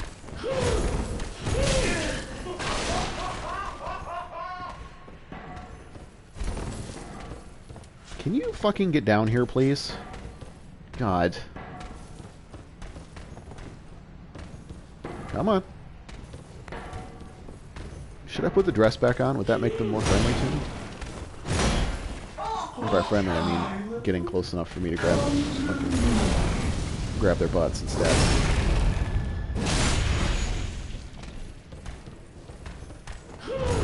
I'm glad that Miyazaki's working on a game, period. So, whatever it is, I'm probably going to buy it.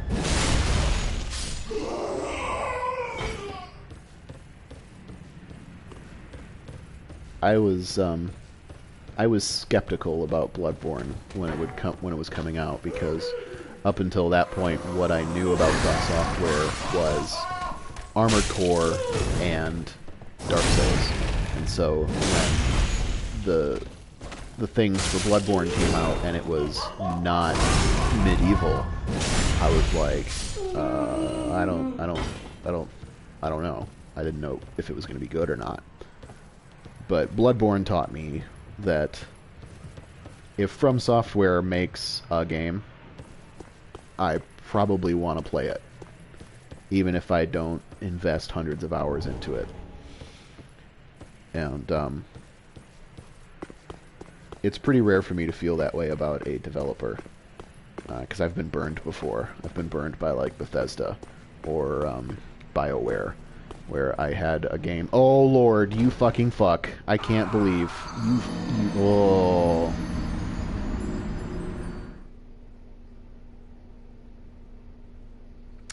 Feels bad, man.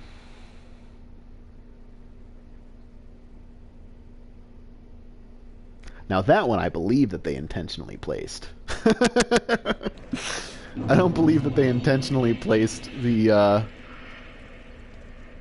jump in the Firelink Shrine, but I believe they intentionally placed that scaffolding just far enough that you don't fucking hit it.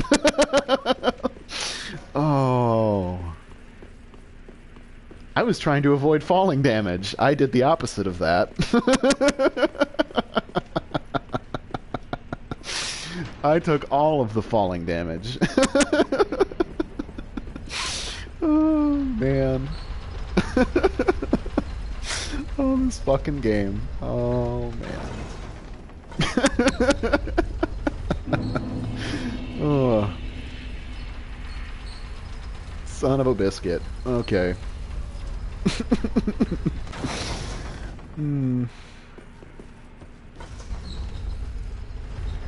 the frickin' beast rune in Bloodborne. Man. I was on an arcane build farming gems, and I would use that thing. Because, you know, falling damage, even in Chalice dungeons, it was just like, if I could not take falling damage, that would be awesome.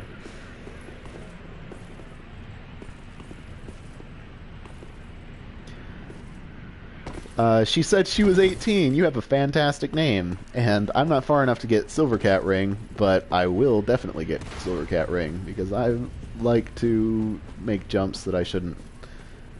It wouldn't have really helped me in that scenario, though, because that was a fatal fall, and the Cat Ring does not protect you from those. But it is a great ring for just running through areas and, like, jumping off of things and being like, fuck you, bye.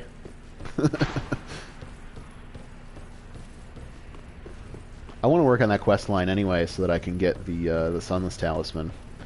Because as a Pyro, I will also be aptly placed to be...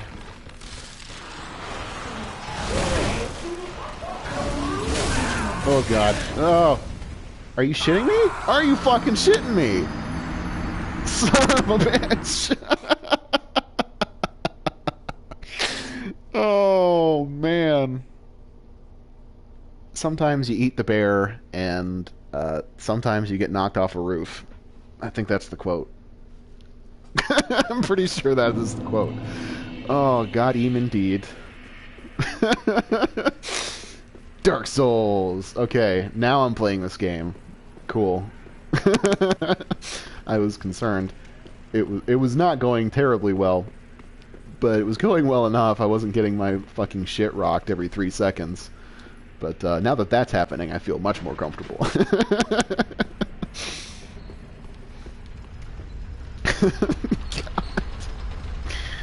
Oh, that's what, I mean. I'm not a speedrunner, so I didn't know how to run past those pieces of shit.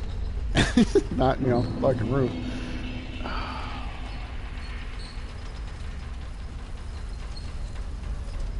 Man, in Dark Souls 2, I was really, really, really anal retentive about never losing souls ever. And it had a lot to do with the soul memory mechanic, which I think is a terrible choice of a mechanic in a game where you die constantly. And to make it tied to matchmaking, no. Why? Oh, I'm on the wrong end. I'm very good at this. But, so I would always use the rings of soul protection, or whatever the hell they're called, which they promptly took half out of the Scholar of the First Sin edition, and rightly so, because the game should be about just dying loads. I would have liked if they had just taken out soul memory in the Scholar edition, period, instead of adding a ring to one of the DLCs, I think. I don't remember where the Agape ring comes from. It's been a long time since I died loads in that game. But after that game, when I started playing Bloodborne, I learned to not get too attached to your currency, souls or echoes or whatever it happens to be called in the Souls game that you're playing. You just kind of let them go, you know, because you'll get more. It's fine. Yeah, Ring of Sacrifice. I don't know if that's what they were called in Dark Souls 2. That's what they're called in this one. And that's what they were called in Dark Souls.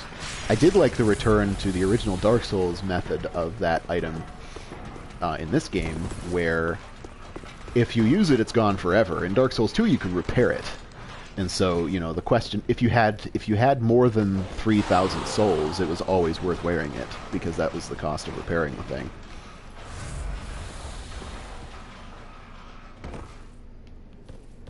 I used to try to jump on that until my friend told me, you can just walk off of that, you know? And I was like, oh my god, you changed my life. Because I've lost plenty of souls trying to do that, too. Oh, I should put rings on. That's a good idea, isn't it? I don't want that, because that... I'm using my sword, mostly. I'll put that on for a boss, I think. Yeah.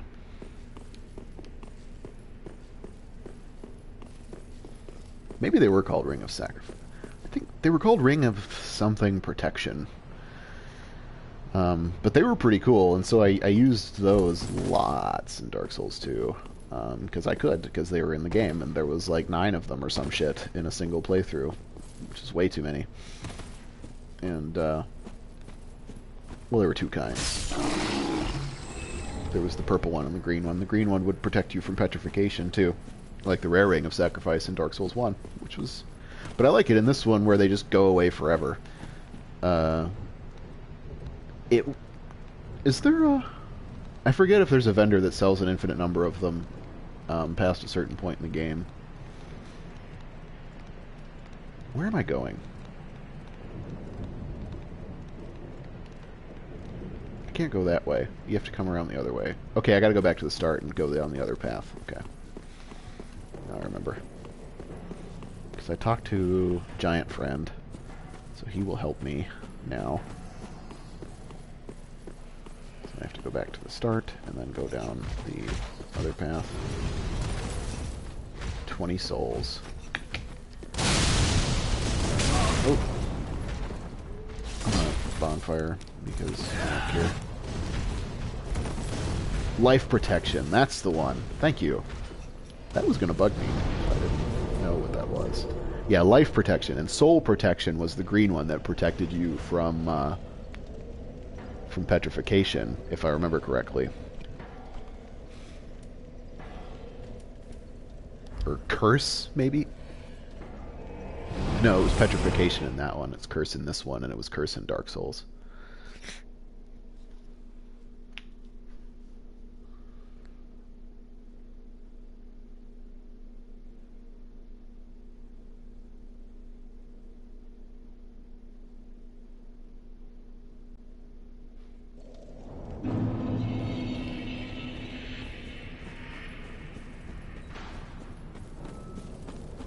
Hi, friends. Come on. Come on. Come on. Party's out here. Oh, God.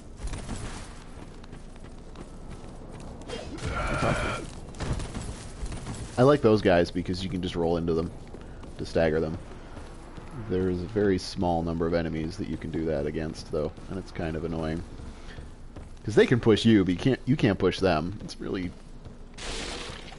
mean of them to do that to us.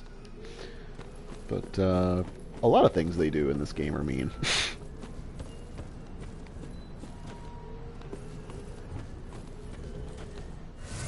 Yeah. Sorry, I choked on my saliva laughing at a joke I was going to make. Because I'm a fucking nerd and laugh at my own jokes. Yeah, in Bloodborne, spending too much time in the dungeons, something about cosmic horror. You'll figure it out. Whatever. Forgot where this is. You go mad with insight into blood. I don't know. I can't. What? You have a thing, nerd. There we go.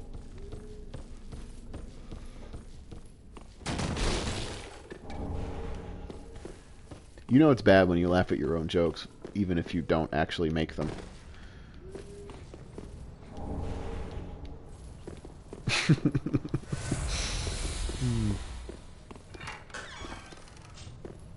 Warriors with Sunlight. What? I'm gonna put this on, because... No, I'm gonna put Way of Blue on in case I get invaded.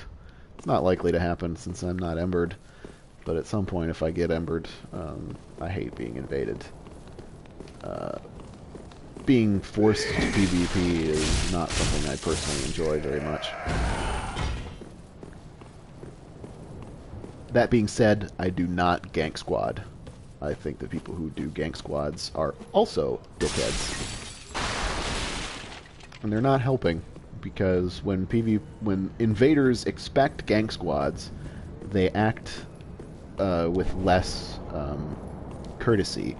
And that, in turn, causes people who do not want to be invaded to have a worse opinion of invaders, which in turn makes them more likely to do gank squads, and vicious cycle goes there.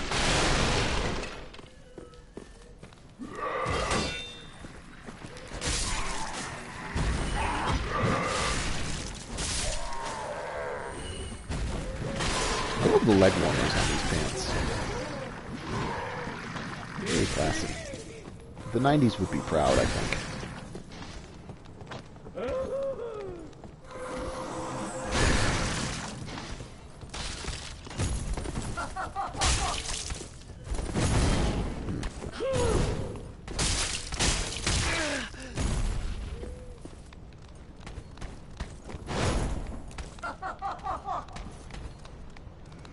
Do you nerds not know how ladders? They don't know how ladders. How convenient for me.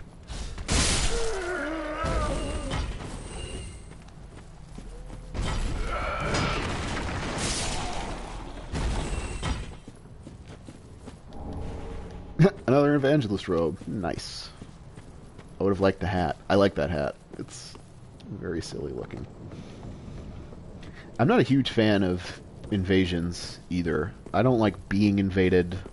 I don't really like to invade, although I do invade when necessary for particular covenants.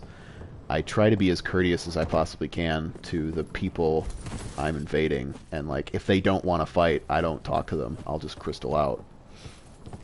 Because I know what it's like to be invaded by a dickhead that you don't want to fight. Okay, so right here is a perfect example of what I'm talking about with my compulsion to get everything. I know exactly what that item is. That is a rusted coin, and I don't need it. It's a rusted coin, and I don't need it. I don't use rusted coins. With that being said,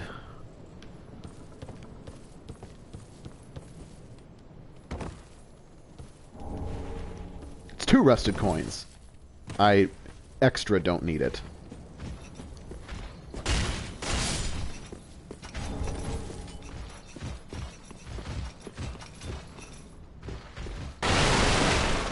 And my camera is panning to the left, not because I am purposely panning it to the left, but because my controller is fucked up from too much Dark Souls and chucking it across the room. Yeah.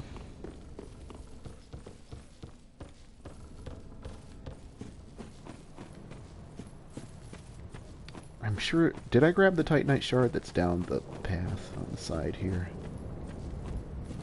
Don't think I did. Nope, I did not. That will come in handy for stuff and junk. There was another bit that I skipped. Yeah. Now watch me, nay nay.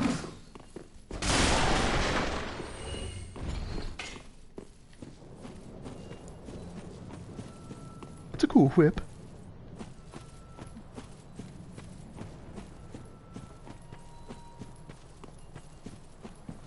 Yep, even the shitty things that I know exactly what they are, and I have every certainty that I don't need it, and that I will never use it ever in the history of ever. I need it. I want it. It needs to be in my inventory or my storage box, and I don't really care. That's just the way it is. It's the way I am. I can't help it. I've accepted it. Oh, right. You won't invade me because I'm not embered.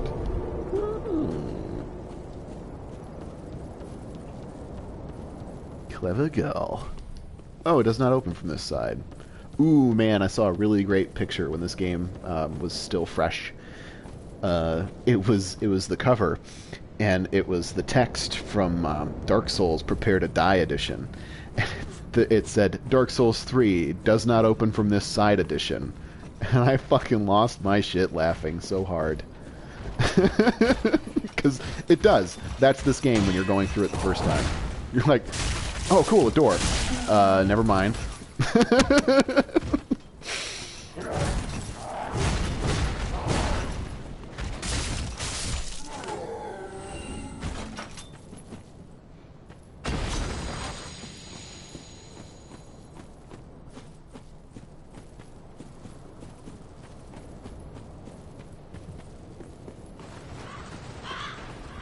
This is why I go down that other path first.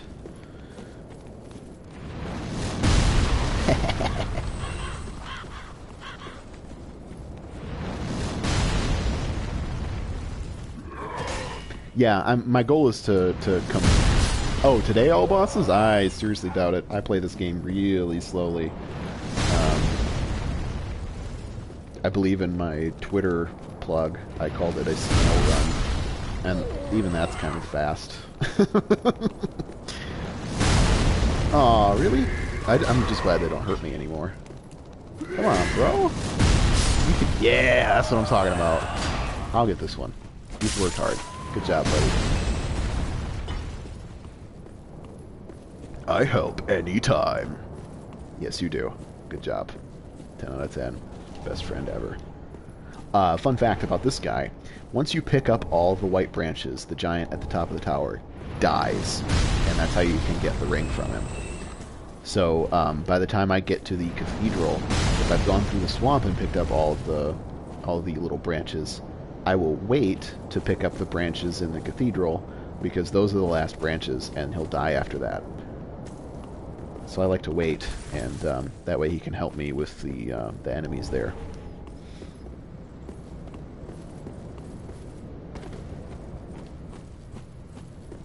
Man, my controller is really, really fucking up right now. See, look at that. I'm not touching the right stick. It's just panning because it can.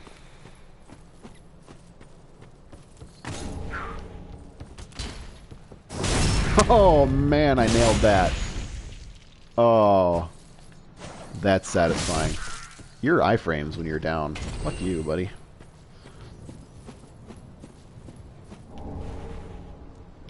This is the ashes that gives the key so that I can go into the sewer to get the miracle lady.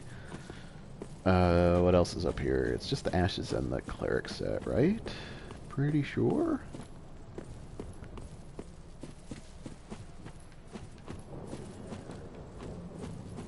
Ugh, this fucking camera. Stop it.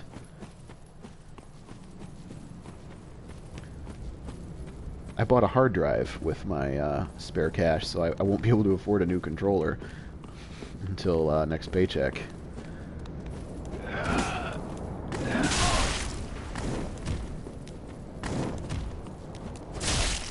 This part is near the second bonfire in the Undead Settlement. It's the one called Undead Settlement. If you take the path to the left instead of to the right across the bridge, and you go through those buildings there, this is after that. And this is where the giant throws things, and this is how you get to the cursed rotted greatwood. I did take the ashes. I might have done it really quick. Mortician's ashes.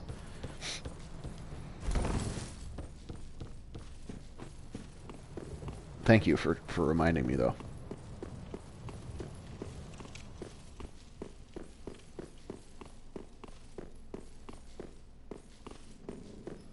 One of the side effects of being a disgusting hoarder is that I remember where most of the item drops are, even if I don't exactly know what all of the items are. In Bloodborne, I could tell you what is in every one of them, but I'm getting there here in this one. I just haven't played this game 1,000 times through like I have with Bloodborne. 1,000's an exaggeration, obviously, but lots. Lots and lots. Yeah, I can go straight into the sewer from here. I don't need a bonfire.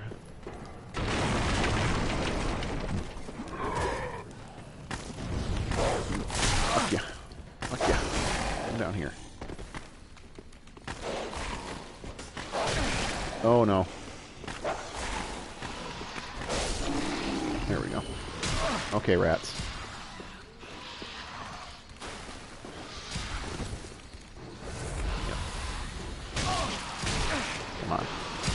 Come on.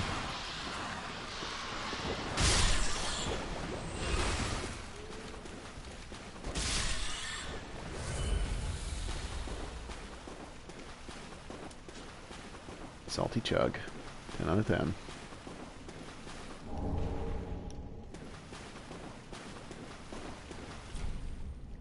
It's locked. I didn't buy the key. I'm an idiot. Don't judge me.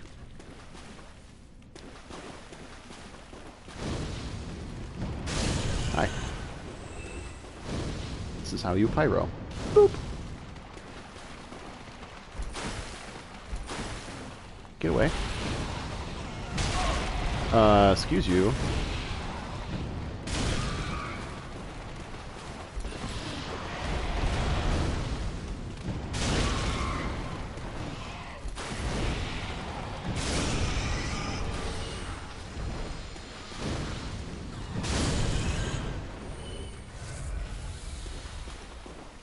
Make sure you spin around when you chug. Makes it taste better. Okay, well I can open this gate. So, that's why I came down here. Shh. It's fine.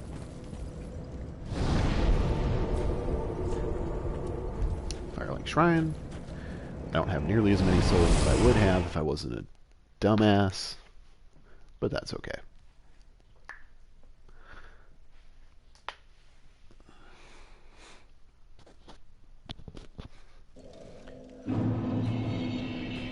Yeah, my Estus dance is actually the same as my, Ooh, that reminds me.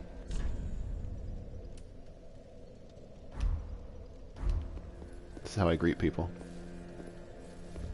You must spin around when you do it. Particularly in PvP. It confuses them and makes them dizzy, and that's how you win. Ah, how I'm convinced that that's how it works. gracious let Iona. It's the only explanation for how I can win ever in PvP. Ashen one. 1500. Be Remember sure that that's to 1500 win souls one. for me, okay?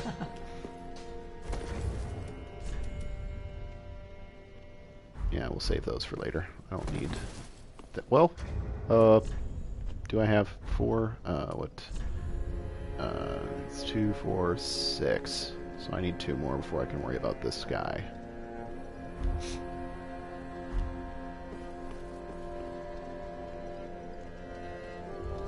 Anybody to talk to? Yes, no, yes. I need to talk to Grey Rat again. So, if you're gonna do the Lord of Hollows ending, like I'm going to do, Heavens. you need to get your free levels from this guy before Oh, our champion of Ash. get to Welcome the home. cathedral. This pilgrim. And I... It might be before you beat the cathedral, but just be safe. Be Just to be safe. safe, I would play with this guy before you get to the cathedral.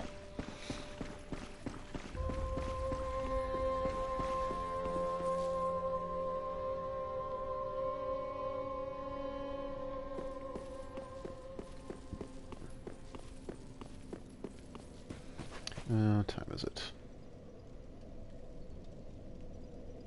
It's 9:40 where I am. I'm glad you're enjoying it. I'm also enjoying it. Thank you for hanging out. Yeah. We have a good time. This is very fun. I was reluctant to stream on YouTube as opposed to Twitch, because I think the majority of streaming is done on Twitch. But I realized that most people don't know my Twitch; they know my YouTube, and so I might be more likely to have some people to talk to if I streamed on YouTube. And thankfully, that's been the case. So thank you guys for coming by and chatting. Fun times. Put some shit in my box. It's not as bad as it sounds. It's as bad as it is that bad. Don't think too hard about it. Weapons for pyromancers. I might as well talk about that since you guys are here. And not a lot of options really for pyromancers. There are a couple of good ones. Longsword is fucking incredible. I know a lot of people love Karthus Curved Sword. A lot of people also hate Karthus Curved Sword, typically playing against it. But it's also really good. Astora Greatsword, if you manage to get a hold of that. Probably my favorite weapon for pyromancers, if you can afford the 16-18 strength dex requirement for it. How? But the rolling attacks, my god, the rolling attacks. Two-handed rolling attacks for Astora Greatsword. Last time I checked, I don't know if they've patched it. What's up, doggy? My doggy's rolling in the ground, making funny noises. Hey, buddy. You excited? What a silly puppy. You silly puppy. What a good boy. Ashen What am I One, going to say? be sure to bring more Oh, souls. the rolling attacks count as thrust. So it's great on quality builds, like most weapons. But it works really well on pyromancers too, just because the damn thing hits like a truck, and ultras are a lot of fun. I have it on good authority from people who actually PvP that they're not. Ultras are like a little niche in, quote, high tier PvP, meaning not like high level PvP, but PvP against people who are actually good. But since I don't PvP people who are actually good, and since I'm not actually good at PvP, I love the weapon. I think it's fun as hell, and ultras are really cool. I'm sad that there aren't a lot of ultra weapons for elemental builds. But if you could pick a weapon for pyromancy, it would probably be longsword, thrall axe, or mace. Mace doesn't hit very hard, full disclosure, but you can use it with your base stats as a pyromancer, and it has the perseverance weapon art, which is really, really good against R1 spammers if you can't parry, which I can't. And it's a lot easier to use than Iron Flesh. So it doesn't hit that hard, but you can perseverance through their R1 spam and hit them in the face with a mace, and that is certainly to get them away from you. And you will take less damage than they will, even though it doesn't deal much damage, simply because perseverance adds to your damage resistance. My doggy is a boxer, and he's about 7 years old. He's going to be 8 soon. But he still acts like a puppy. I gather that's the way boxers are. And I'm happy about that. Yeah, you're a good boy, aren't you? He's now staring at me. What's up, buddy? Hi. How was second nap? You had a first nap and then you took another one. Because the first one was so good. What a good boy.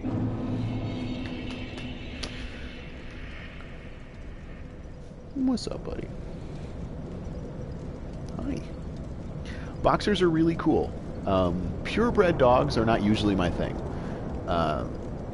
They are, being purebred, they're more prone to health problems.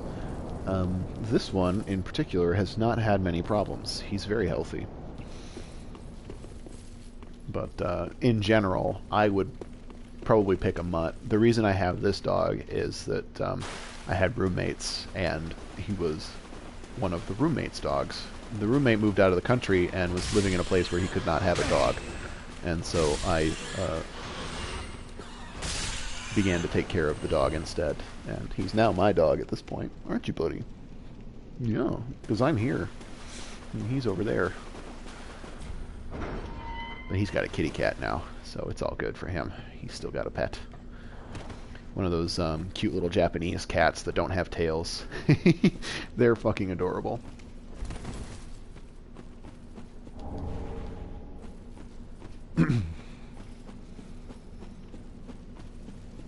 Two boxers. Are they two different color patterns? Because that would be awesome. Nerd. I like it. Nerd with an umlaut. That's with an O umlaut. That's awesome. I took German in high school, So my pronunciation is not the worst.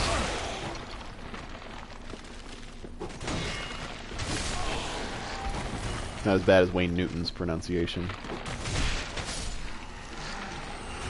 God. Donkey Shane. God, Wayne Newton, stop. Go away.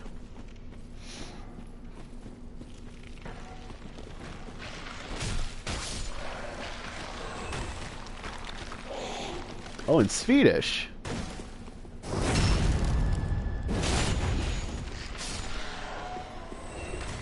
I don't speak Swedish.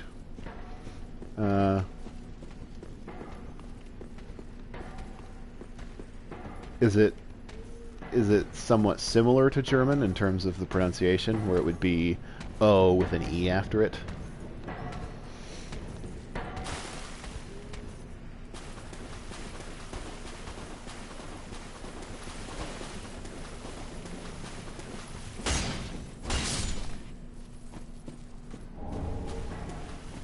Also, I'm actually happy that the word for nerd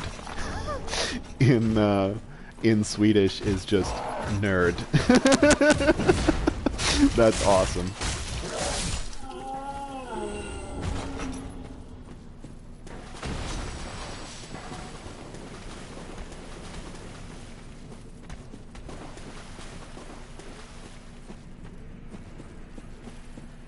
Yeah, my understanding of the comparison to between German and Dutch is really similar to that, where they're like, they sound different if you don't know both of them. they sound similar if you don't know both of them, but they're really not similar in any significant respect.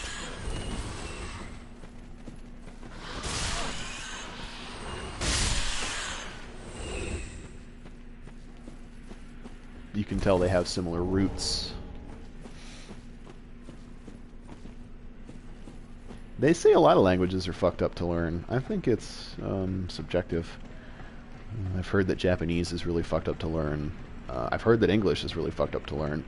Being a native English speaker, it's hard for me to objectively look at it that way.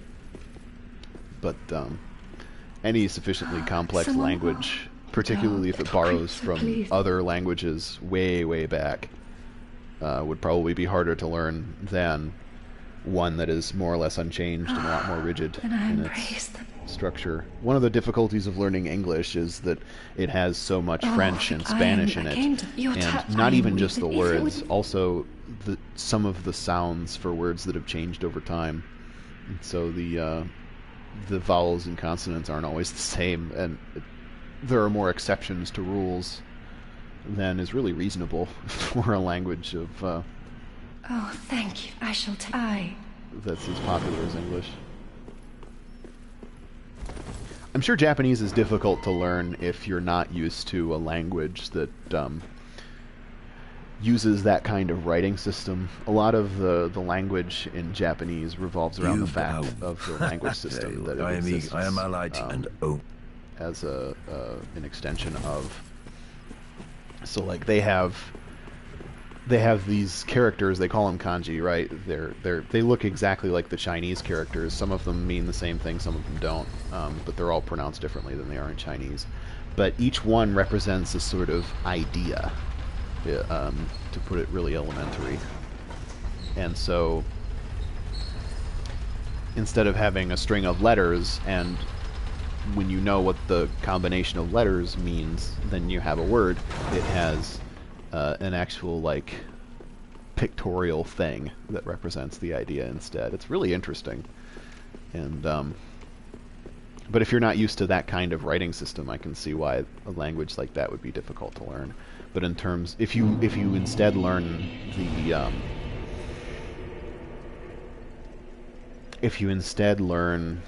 the sounds, like if you learn to speak Japanese before you learn to read Japanese, I expect it would be a little bit easier. It wouldn't really be that much more difficult than learning another foreign language, because at that point you're just combining sounds to make a word. And that's really not that different than any other language.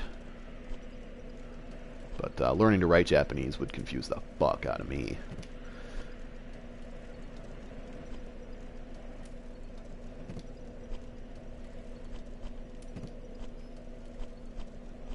My former roommate majored in Asian studies, and so he speaks Japanese. I do not. I have very elementary understanding of the concept of Japanese just from living with him. But that's really as far as it goes for me. I would like to learn it. I think it would be a lot of fun. I barely remember any German from what I had in high school. Why am I in Road of Sacrifices? I want to kill tree nuts.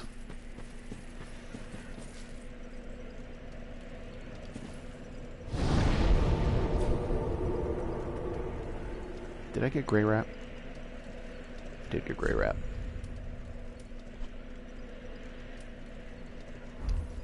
No, that's the wrong bonfire. Damn it! You're distracting me with great conversation. I don't know what the hell I'm doing in the game. That's a good thing.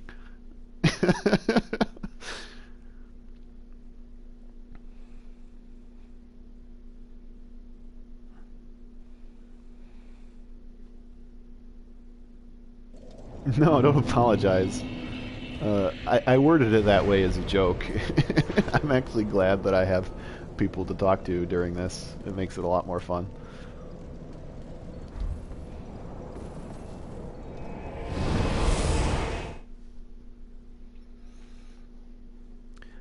German grammar is really weird. I don't know much about Swedish, so German as an English speaker, German isn't that weird because a lot of the core rules in English are very Germanic, and so German was actually a really easy language for me to learn as a native and pretty proficient English speaker. But if I spoke a different language natively, I could see why it would be more difficult. A less similar language. English is pretty much derivative of German in a lot of ways. It's evolved a lot over time, but it's Germanic at its core. Alright, tree nuts, come on.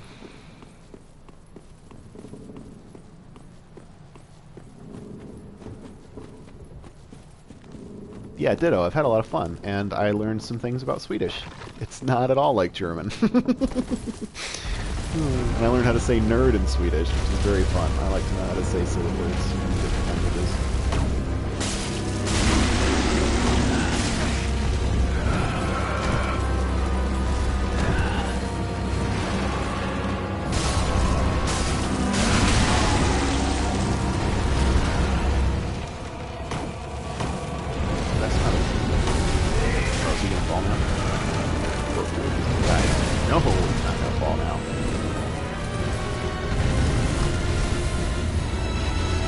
I guess it didn't occur to me that German would be that dissimilar to Swedish, considering their proximity.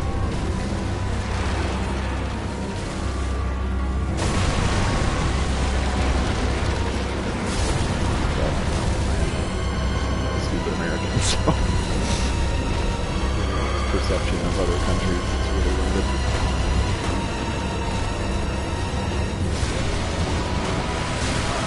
I have to use nuts now.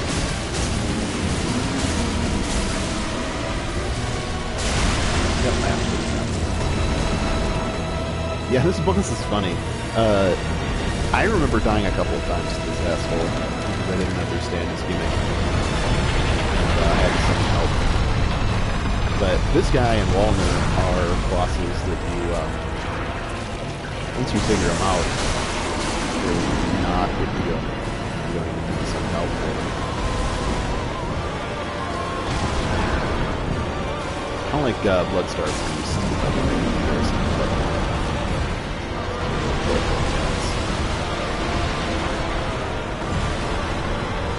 Oh, is the music way too loud? I tried turning it down. I guess I'll have to turn it down a bit more. a lot of silly shit going on. I'm a mumbler. You can flop, just flop. Got knocked on the back of his neck, too, that's good. Neck nuts.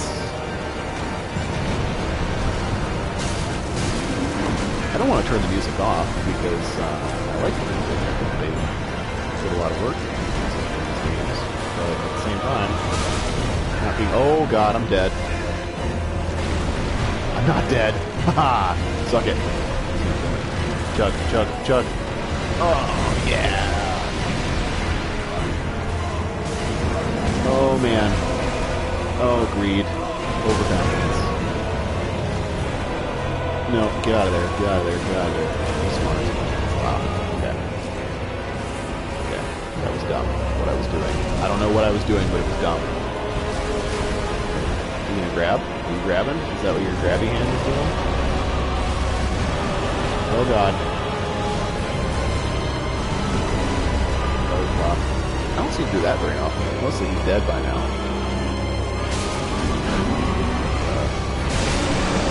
Yeah! Nuts. Tree nuts. That was awesome. Yeah, the music in Souls games in general are fucking awesome. So I don't like to turn the music off, but I guess I can turn it down a little more if I'm still mumbling under it. Maybe that'll do.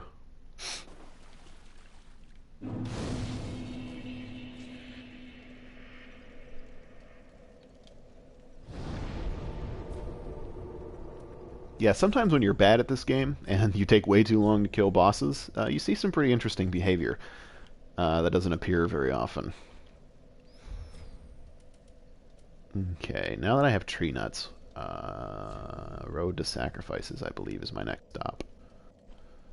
But I want to do Firelink, because now I have a bunch of souls, and I want to spend them before I get knocked off of a roof or something.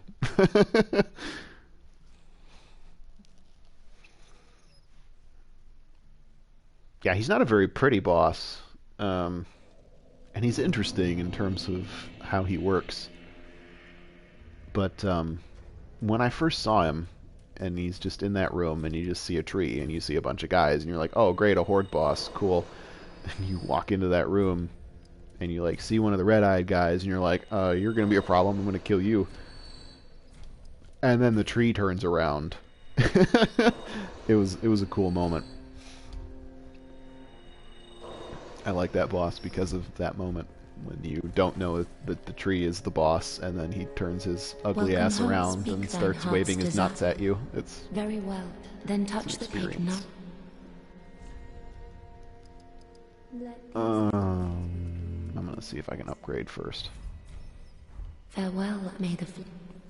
What do I have? I have 6. Yes, I can get +3. Cool. Got Seekbroy. Yeah, that was a good moment too, falling through the floor. Once you think you got the boss figured out, and then he's like, let's go downstairs, okay? That's pretty good too. Raw ass +3. Oh baby. Pretty be careful.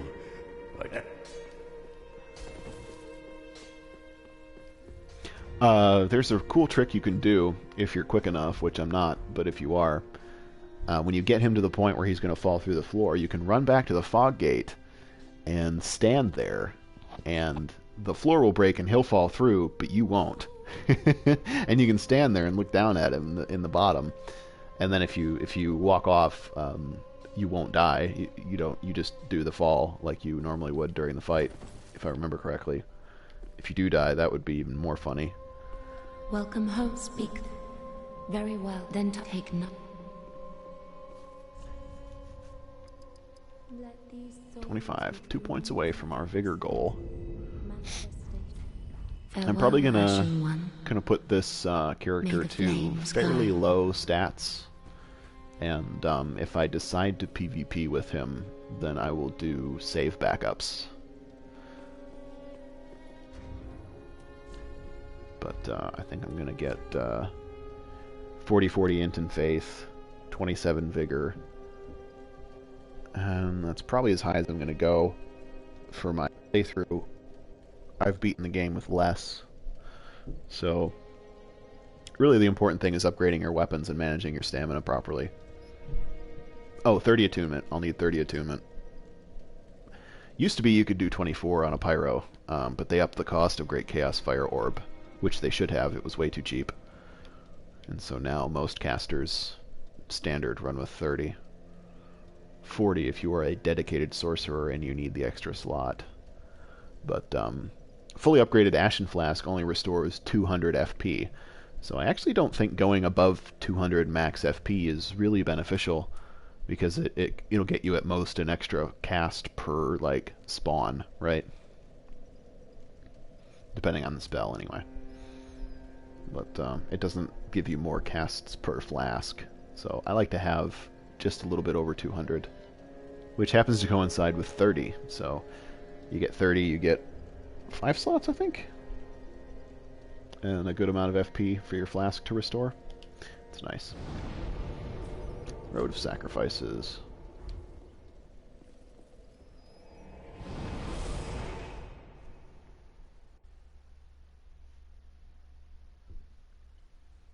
And I won't really start raising... I'm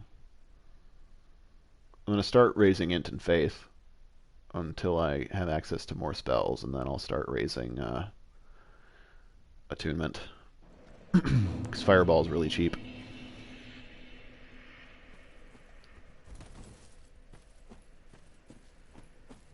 Soft caps for damage stats in this game, roughly 40 and 60 for every damage stat.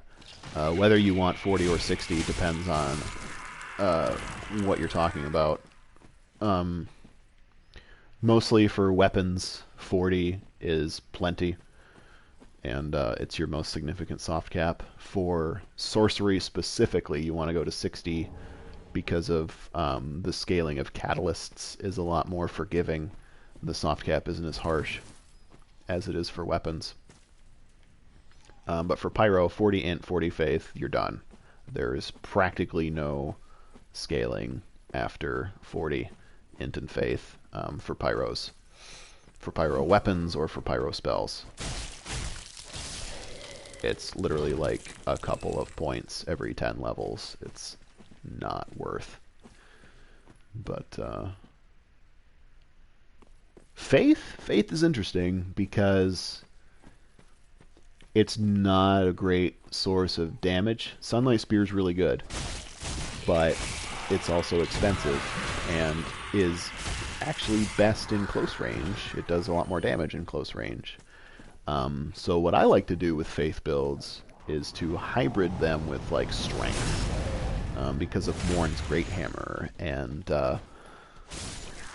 Wolner's Holy Sword and weapons like this, that they have recently adjusted to have physical faith scaling, right? So you do like 40 strength, 40 faith, for example, and you would be able to two-hand Morn's Great Hammer and get reasonably good physical scaling out of it. Your miracles would not do a whole hell of a lot of damage, but they'd do okay. But if you're going to do a pure faith build, 60 would be the goal in terms of soft capping your spells. But it's not like... I prefer... well, they do scale all the way up to 99. It's just a matter of what's worth investing in. You know what I mean? The soft caps are 40 and 60. And so the last major soft cap is 60. And then if you want to go to 99, I guess you can. I mean, I'm the guy that told everybody to go to 99 Arcane in Bloodborne back when people were staying at 40 or 50.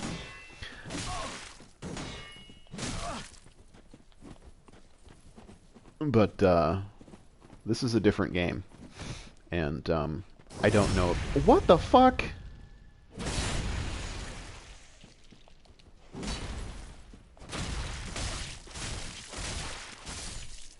Fuck you, shithead. Give me your fucking butcher knife. Go away. Oh. Fortunately, she's fucking weak sauce. Oh, man. That riposte was not very beefy.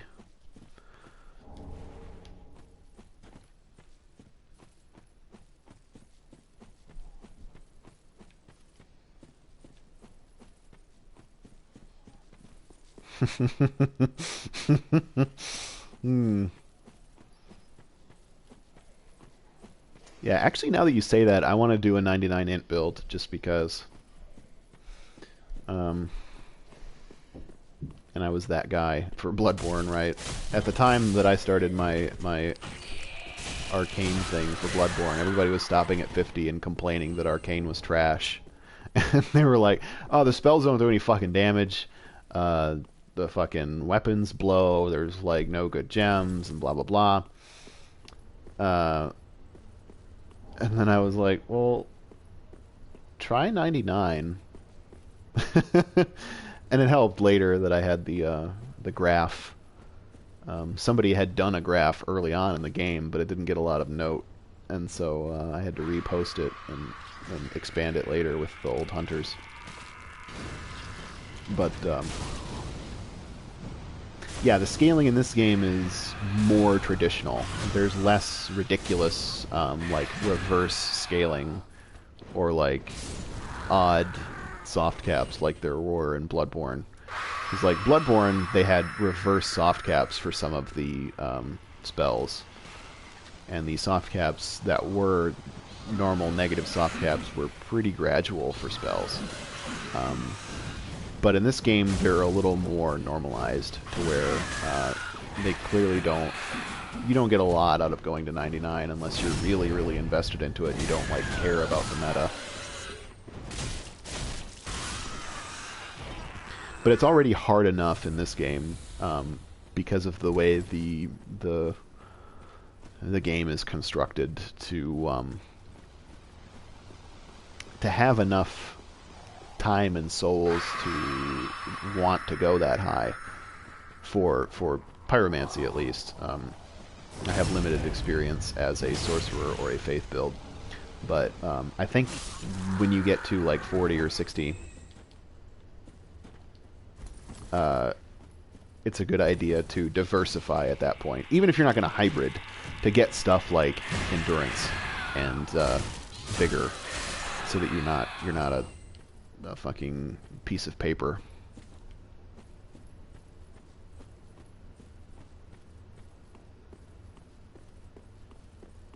Is this the drop? Thank you, note. No hidden path ahead. Where's the drop? It's on this other side here. This is why I like playing online, because I forget where these things are sometimes, and the notes are very, very helpful. Sometimes they're not helpful, though. Those are the ones you have to watch out for.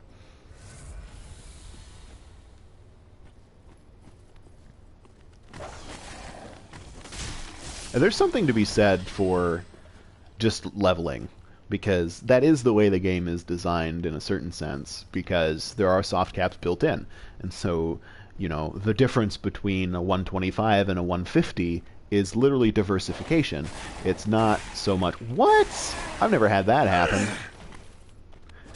It's not so much that you get way more too strong in what it was that you were investing in before, because you've already hit soft caps. And so you get marginal increases, in some cases noticeable increases, but still marginal. But the real strength is diversifying and branching out into things that you otherwise would have no business doing, like my first Pyromancer, which was like level 200, where I had fricking Demon's Great Axe with 40 strength and 40 int and 40 faith. Yeah. Stuff like that is a lot of fun, and that's in the game. It just doesn't fit in most people's conception of the game. And yeah, that's all. A lot of people think about the meta when they think about this game, because a lot of the replay value for a lot of people is in PvP. And I've mentioned before, I'm guilty of that too. It has a lot to do with the fact that so much of the community is PvP focused, though, and if I'm investing myself in the community, I kind of get stuck in their mindsets. We are well along beyond the... We may go the next time. May the flame... But I think it's a lot of fun We in are this well along game, beyond the... We may go the next both time. May the to flame... do the min-max thing and try to stick to a certain level range. I think it's smarter to pick a level range based on the people you want to encounter, rather than like some preconceived meta where it's the best meta because of like build diversity or nebulous concepts like that. It's smarter to recognize the way the matchmaking works and say, I want to play with this person, this kind of person, so this is the level I want to be at. It doesn't actually have anything to do with a sense of a complete build or build diversity or anything silly like that, because a build is literally just how you allocate your stats. So if you allocated stats, you have a build, in the truest sense of the word. So the only metagame in my mind is matchmaking. Since the majority of people play, or the majority of the people that I can communicate with on like Reddit or stuff like that, play within a certain level range, that's why I get stuck in the mindset of a level meta somewhere around 120, because most of the people that I encounter play around that level range, and if I want to play with them, then I want to be at their level range, right? There are not a lot of people in the circles that I go in that are around like level 200 or 300 or 400. But there are people at that level range, and you can definitely find matchmaking. The idea that matchmaking disappears past a certain point because you're not in the meta is completely false, and has been disproven in every game. Well, Dark Souls 2 was a different beast, but you know what I mean. There are always people playing at every level, because there are always people who don't give a single shit about the meta or aren't even aware that it exists. Reddit is a small... Reddit or GameFAQs or whatever forum you go to for this game, or these games, is a really small pocket of what is actually out there. And I think we forget that. Even like YouTube and Twitch are just small pockets of the people playing this game, and it's really easy to get in the mindset that the opinions of the people you purposely surround yourself with are the majority of opinions, because they're the majority of the opinions that you see. It doesn't just apply to video games either. It applies to political conversations, like just, you know, like how I don't know shit about Swedish, but I think I know anything about Swedish. Not because I actually know anything about Swedish, but because I don't have enough people around to tell me otherwise. And the only people I know are people who know less than me about Swedish. That was probably pointless to bring Swedish into the equation, but yeah. We get a little insulated and forget that there's an entire universe outside of the meta. And so good on you for going to 99 Faith, I guess, was the point of that ridiculously long and pointless rant. I bet your Sunlight Spears were scary as fuck. And I'm sure that the Nameless King quaked before your might. Because he's extremely weak to lightning. You wouldn't think it, being a lightning boss and all, but yeah, I guess he's very draconic.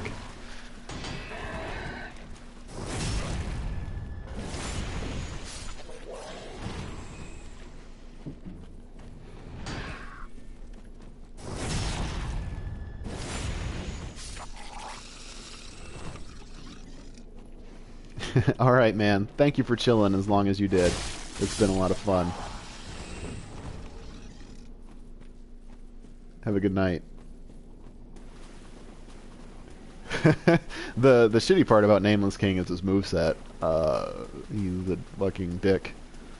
But I guess a Faith build would probably be the best edge that you could have. Although with the slow casting speed, I could go either way. But he's weak to lightning.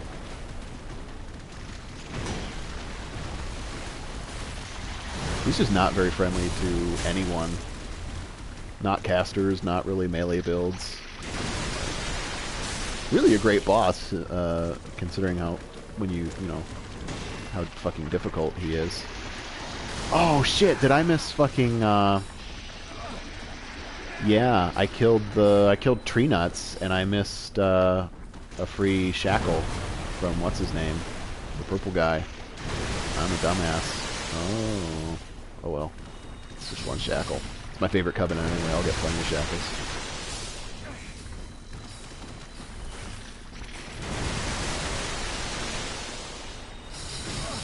All right, Hazel. You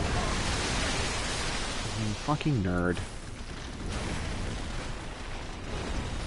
I can't fight you and the crab at the same time. Fuck off, Wad.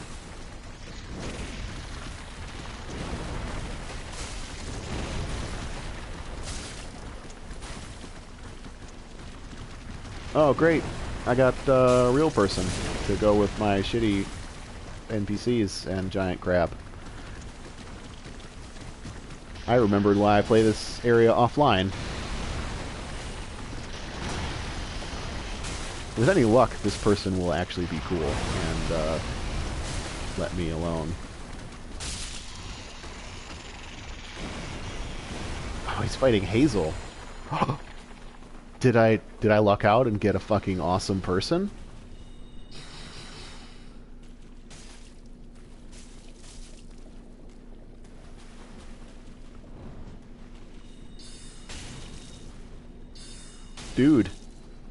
Dude, I got the only nice watchdog I've ever gotten. Hi. I'm not gonna hit you. I'm gonna try to hit this guy. Let's fucking team up on this asshole, shall we? Yeah! Oh, this is awesome. Golden Duelist, you're a fucking god among men. Oh, I didn't mean to hit him with that. He's cool. He's cool with it.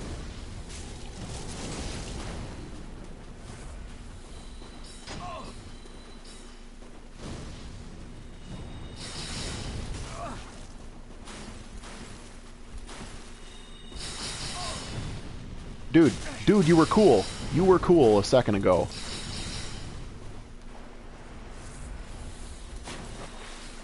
Why did you stop? I'm using a fireball and you were too close to the guy. It's not my fault, okay? Dude, be a bro. Be a bro, okay? Thank you. Alright, crab.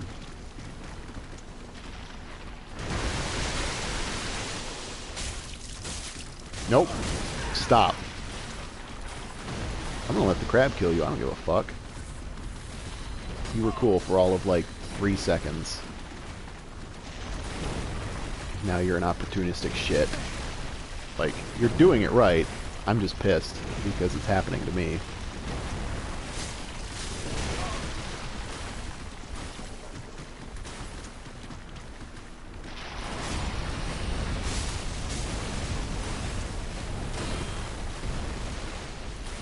And you got fucked. That's what you get. But now Hazel's still alive. And he's coming after me. This is rapidly a degenerating situation. Hazel, why don't you fight the crab and fuck off from my life, please?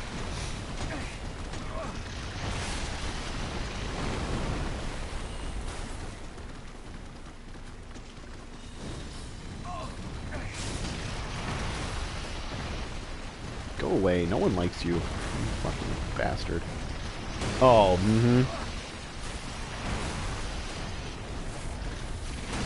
Alright, crab. I don't know which one to fucking chuck fireballs at first.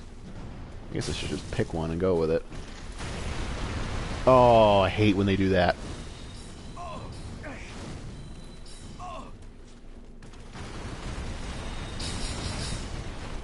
What? That was a backstab. Stop lying to me.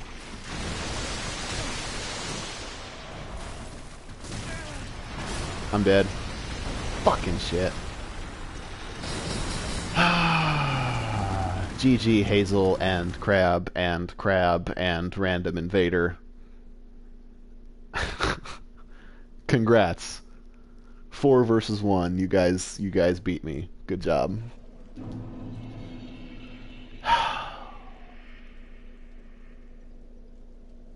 Okay.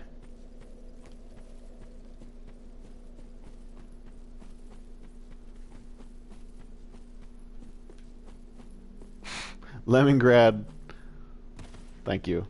Hazel was doing much better than me. He deserves the cheering. I don't. Oh, that guy's MLG pro for life. I'm just a fucking filthy casual.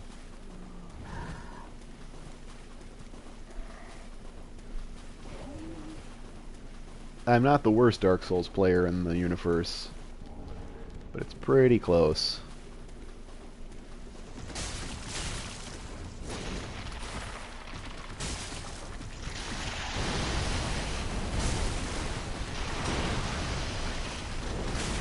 Stop.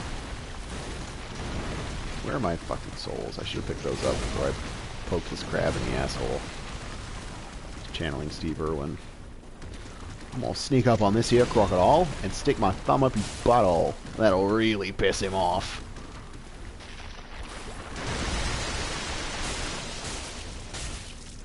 Oh, I don't have enough stamina to stagger him. Yeah, there we go. That's how you crab. Boop! See you, crab. Have a nice day. Where? There they are. I won't get a Hazel invasion this time, thankfully. I need to beat him, though. I'm gonna beat these crabs, and then Ember up, and hopefully I'll get the Hazel invasion. And not too many dickheads to go along with it. Okay, we're coming out of the deep water there. Yep, keep doing that. It's cool. Do it with the tiny claw. Don't do it with the big one. This tiny claw doesn't do as much damage. Or as much stamina. So you try to stay on his right side. The little crabs are going to get on my nerves. They're not particularly dangerous. Also, he can kill them. Ooh. I never get that dodge. I'm happy to have gotten that dodge. Oh yeah. Oh yeah, right in there. Just like that. Good one. Thanks, guys. Oh, purple moth clump. How nice. What a nice little present.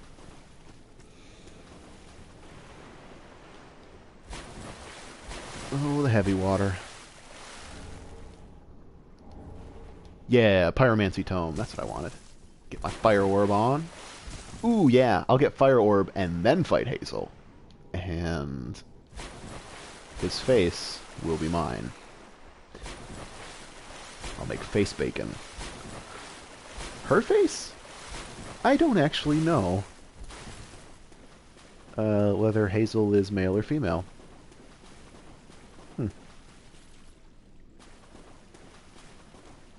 Interesting. Now I'm curious.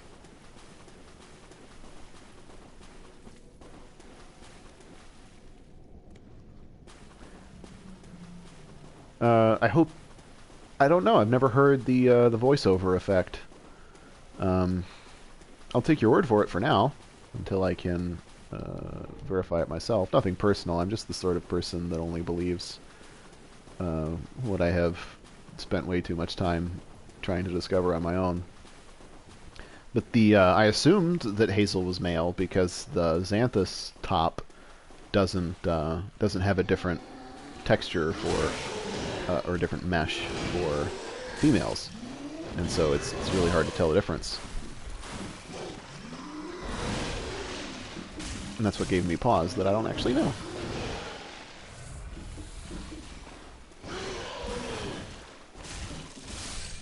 Yellowfinger Hazel.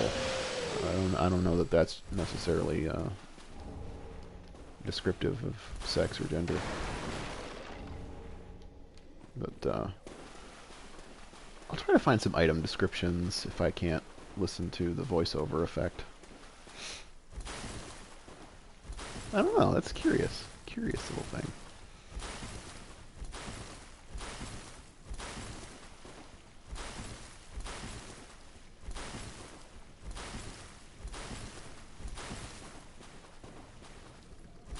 Oh, you mean Ringfinger refers to her as a she. I don't remember that. I'll try to pay more attention to the dialogue. I tend to skip dialogue in these games. Yeah, Ringfinger. He's got a really cool set. But he is an asshole for killing Hair Mama.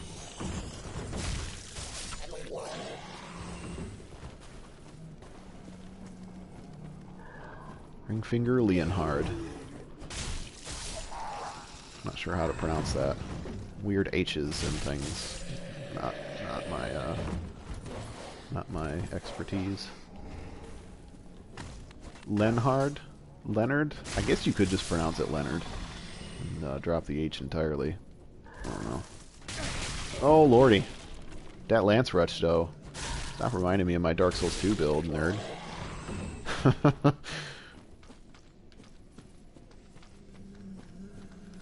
I was very happy that Lance has made a comeback in this game. Grand Lance, also known as Hade Lance's texture, with physical scaling instead of lightning. That's a weapon that I want to use. Because I loved Grand Lance in... or is it called Great Lance in this one? Doesn't matter. Grand Lance was one of my favorite weapons in Dark Souls 2. But I was a big Havel Turtle at the time, so that should make perfect sense.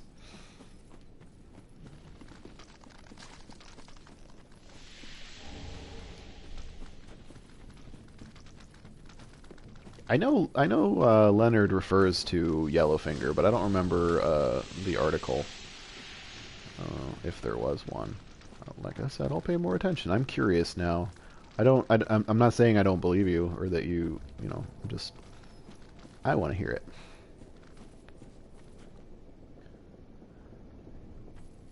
I can believe that. It would be really hard to justify Lance being the way that it was in Dark Souls 2 in this game.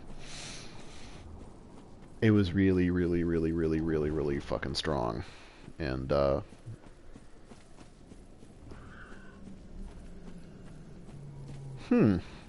I guess the only if Leonard doesn't refer to her or him by a gender in the dialogue, then the only way would be to try to listen to the death scream. Damn, I'm pissed I missed the Hodrick invasion. It's not necessary for the quest line, I hope.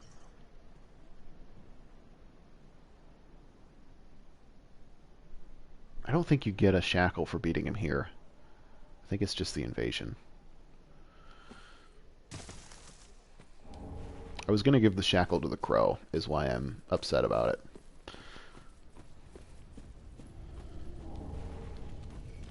But I got ahead of myself and a bit sleep deprived. There's another werewolf here. What's up, buddy? You should be afraid of the fire. You're a werewolf.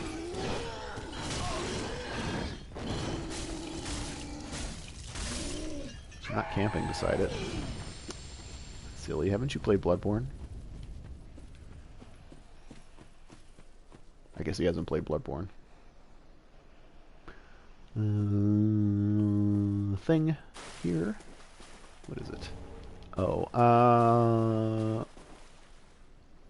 no, Iron Flesh is in the poison bit. Okay, I got Grass Cack Shield. I'm good for stuff here. I know I was missing something besides the invasion with Hodrick. Damn. This is the danger with this game in particular. It's very complex when it comes to trying to nail all of the special encounters and stuff and quest lines in one playthrough. You can't do all of them in one playthrough, but you can do the vast majority of them. Some of them are mutually exclusive, like the Pale Shade set, and where the hell is the bonfire? It's over this next path here. And getting the gesture from Hazel. You have to do that in a second playthrough. There it is. God.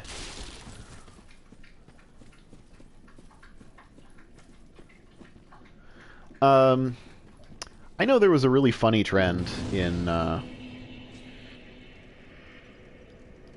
Reddit during Bloodborne to refer to every NPC that wasn't explicitly male as female, including Rom and Amygdala, which didn't make any sense to me because Patches specifically refers to Amygdala with male articles. Amygdala, excuse me. It's Amygdala. Amygdala is the name of the part of the brain that he's designed from. But I'm expecting that that kind of trend just continued in this game, where they don't know Hazel, so she might as well be female.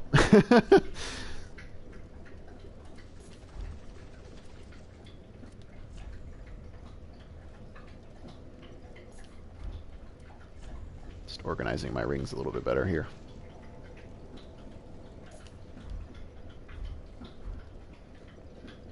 I'm going to pop back to Firelink real quick and get Fire Orb. And maybe if I have enough points and or solid souls, finish up 27 Vigor. That'll be exciting.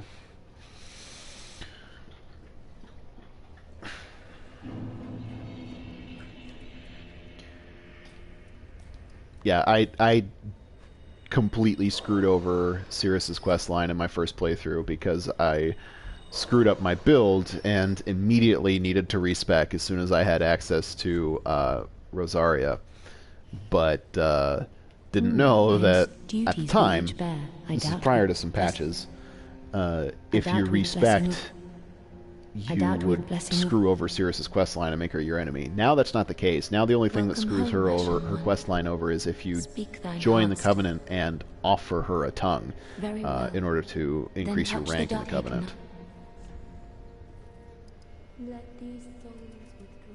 Which is very, very nice. Yeah, cool, cool, cool. 27, 15, 15. I'm happy with that. Oh, I won't have enough souls. I can't buy Fire Orb. I'm an idiot. Oh. Can I sell a thing? Can I sell a thing? Any things to sell? I don't want to get rid of my gear. I don't have extras. Damn! I can get 100 souls for selling that other swamp ring. Ashen 1. B. Maybe I will. I don't know how much Fire Orb is. Tell me how much Fire Orb is, Mr. NPC who sells Fire Orb. Also talk to me. Do you give me another gesture? I don't think so. Learn Pyromancies. No, give Pyromancy Tome. Yes. Great Swamp Tome. You can teach me things. Very nice. How much are Fire Orb? 3,000. Okay. Am I missing anything in a previous area that would accumulate me some souls? Do not be gone Let's for long. think. What is it? I got Squidward.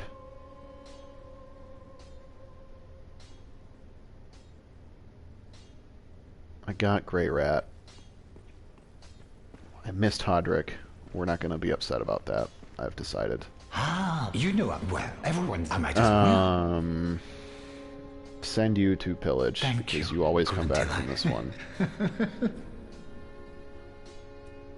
Goodbye, Deuce.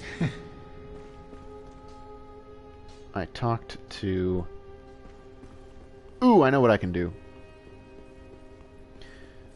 I used them all before I went to level up. A bad habit I have yet to break.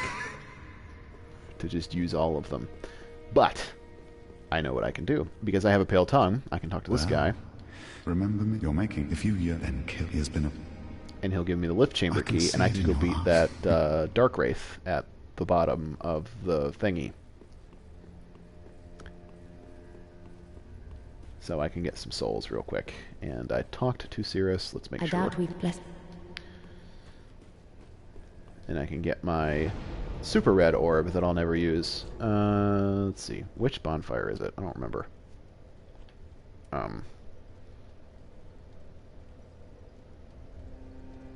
think it's this one.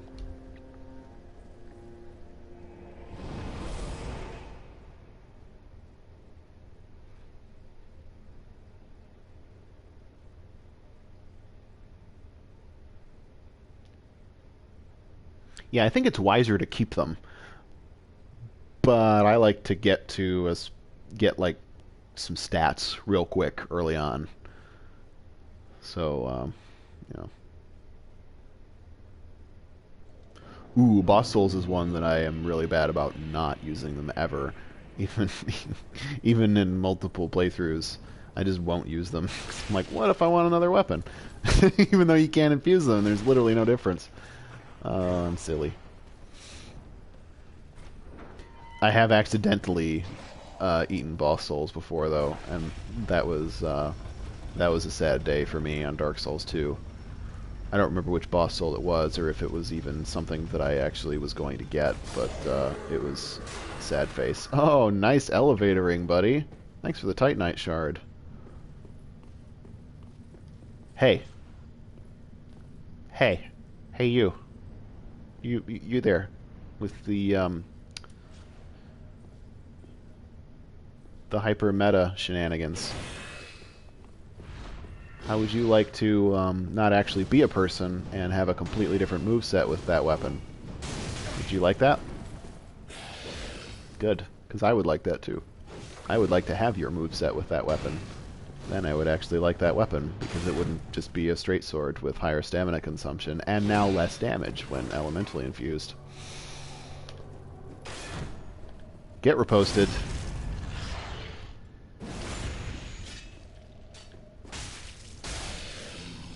Yay, 2,500 souls, now I can get my thing, yay, I'm smart.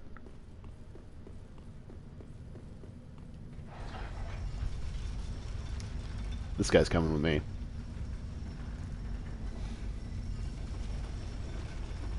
Where's the... There's the door. See you, buddy. You know what? See you later. Have fun with your friends.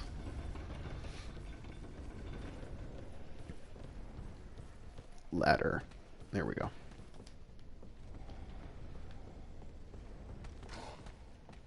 Oh, what's up, bro? Guess what? I have a good shield now. Oh, God. I should quit shit-talking the enemies. They're gonna fucking destroy my face.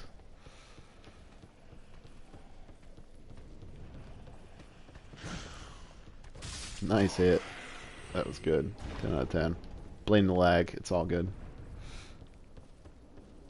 That's what I do. Shit. Oh, not that way. This way. Can't climb walls. This isn't Warframe. Cool. Okay, I'm going back to Firelink Shrine to buy Fire Orb. I'm going to buy Fire Orb. Do nothing else with those souls. Buy Fire Orb. First. Priority number 1. Okay. I think I'm good. I think I got it.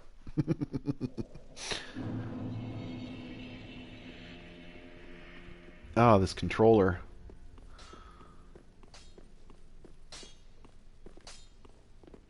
Yeah, I'm sure the game, especially when you have a mic in, such as I do, it can hear your shit talk, and it goes, "Oh, really, bitch? What do you think of this?" And you go, "Oh God, no! I'm sorry. I take back everything I said." Pretty be careful. Have your coal. I'm not buying from you. I'm buying fucking Fire Orb. I come back here and I forget what I'm doing, and that's my problem. There, I have Fire Orb. Do not be gone. What is it? Cool, cool, cool, cool, cool. 10 out of 10. Great spell. Ooh, ooh, ooh. Do I have... I have 2 Titanite shards. I can. I have 6 Titanite shards. Oh! I'm so happy right now. Do not be gone. What is it? Dude, Hazel is going to be fucked. This is not going to be a good day for Hazel.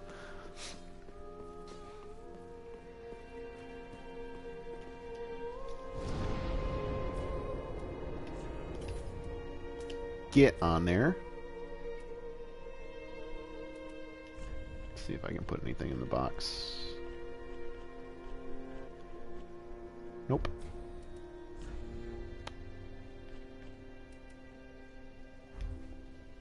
Alright, you ready for this, Hazel? I'm gonna get invaded by somebody else, too. I just know it. I should turn it into offline mode. That's a smart idea.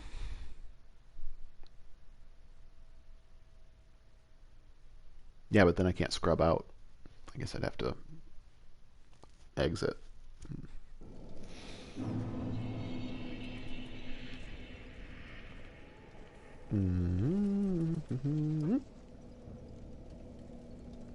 Oh. Oh, right? Is it offline mode now? No, I'd have to restart it.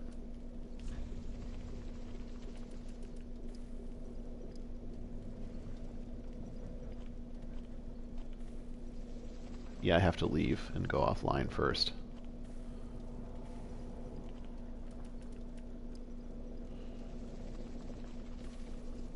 Yeah, cool. We'll go to offline mode so I don't get invaded by a real person and shown how to PvP.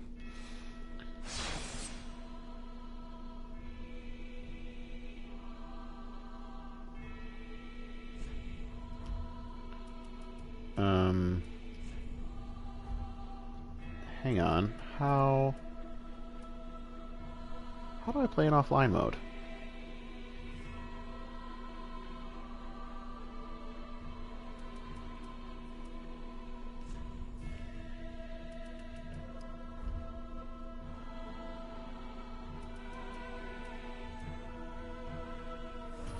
Fuck it.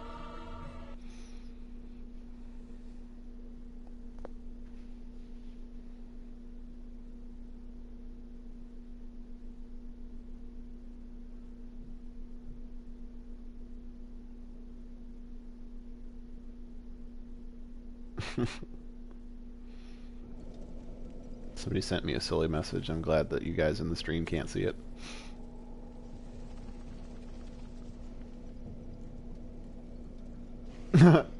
What's up, dude? AJ, right? Is it cool if I call you AJ?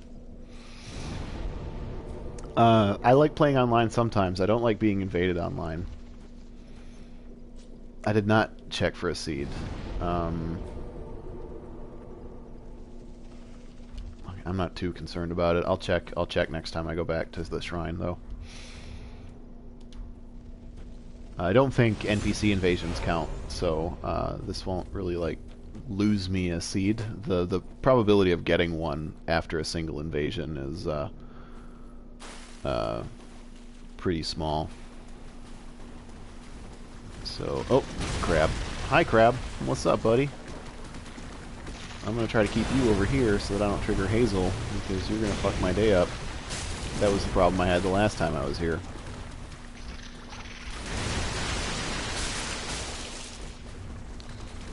Stamina management, my #1 enemy. Oh cool, I'll just call you late for dinner then. How's that work?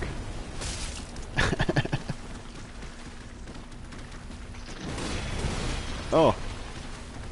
Rage slams, why? Yes, do that some more. I can't stagger him.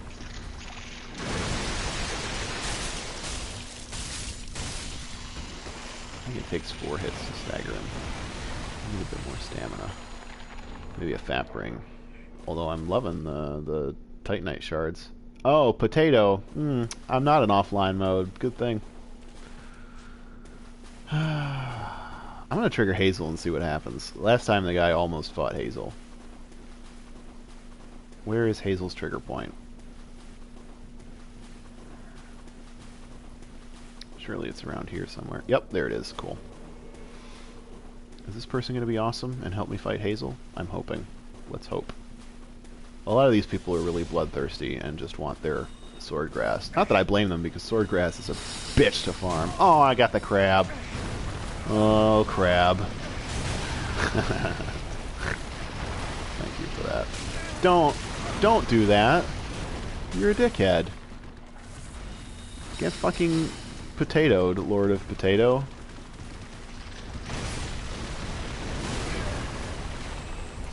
I would love to wait for the cops if I can survive that long with a crab and Hazel and Tiny Crab and Dickhead Firelink that thinks he's cool because he can invade low-level people with his Firelink set and show off about how cool and totally awesome at PvP he is, fighting people who are way under-leveled and under-geared.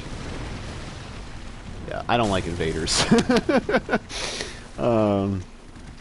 Which is why I try to be a nice invader and not fucking try to kill people when they're obviously fighting the fucking enemies. Fuck you. You fucking prick. You're the worst. You're why people gank, you know? I hope you know that, Mr. I already lit the bonfire. I'm revisiting this area because I wanted the Yellowfinger Hazel invasion for items and reasons, but it rapidly degenerated after we showed up. I hope you know that my level of patience is way bigger than yours, Mr. Invader.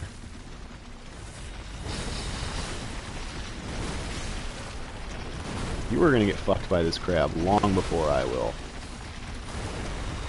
Because all I'm doing is backpedaling.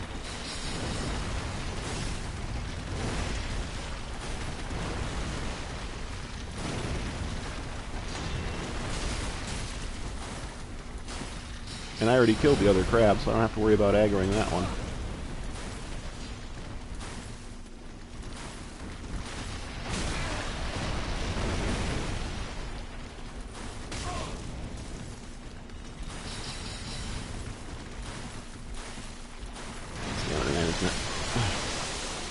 See, you're the worst. You're why I hate being invaded. I hope you know that.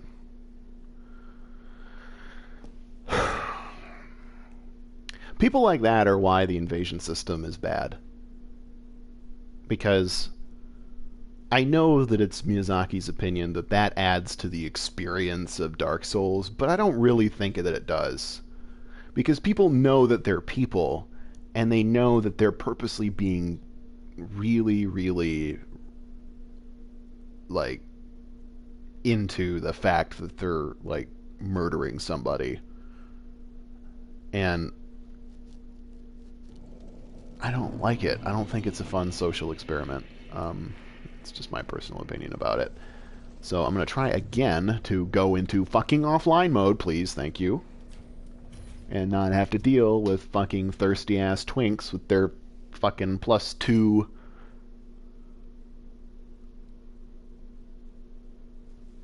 Hell, it could have been a +3 Firelink sword. Because of the way the matchmaking works. Actually, it could have been as high as +4. No. No, it would be +3. +2. +2. I've decided it was +2. So I'm offline. Good. I very nearly did the blood level 43 thing, and then I remembered that that's the worst shit that would ever happen to anybody.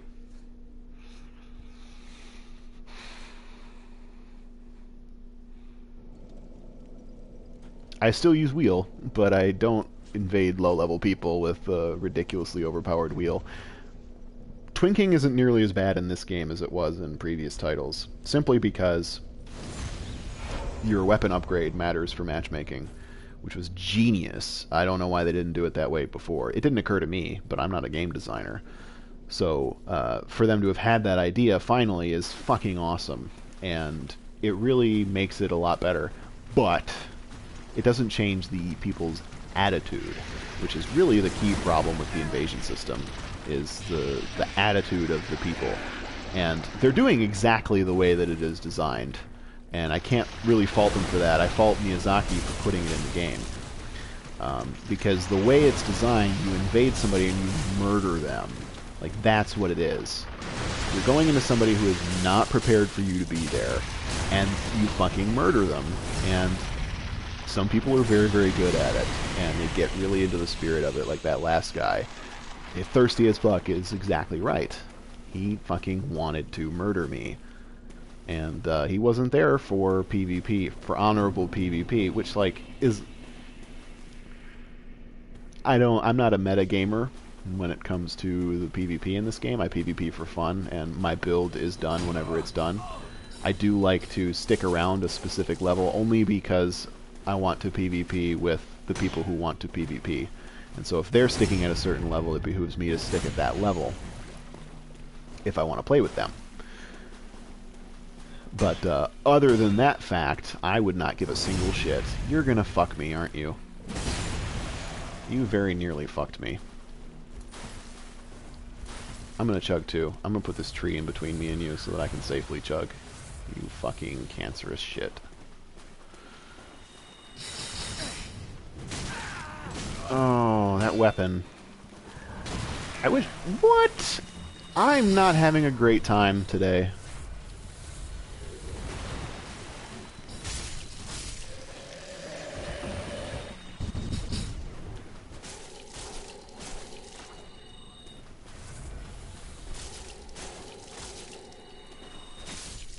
Fuck off, Hazel. God.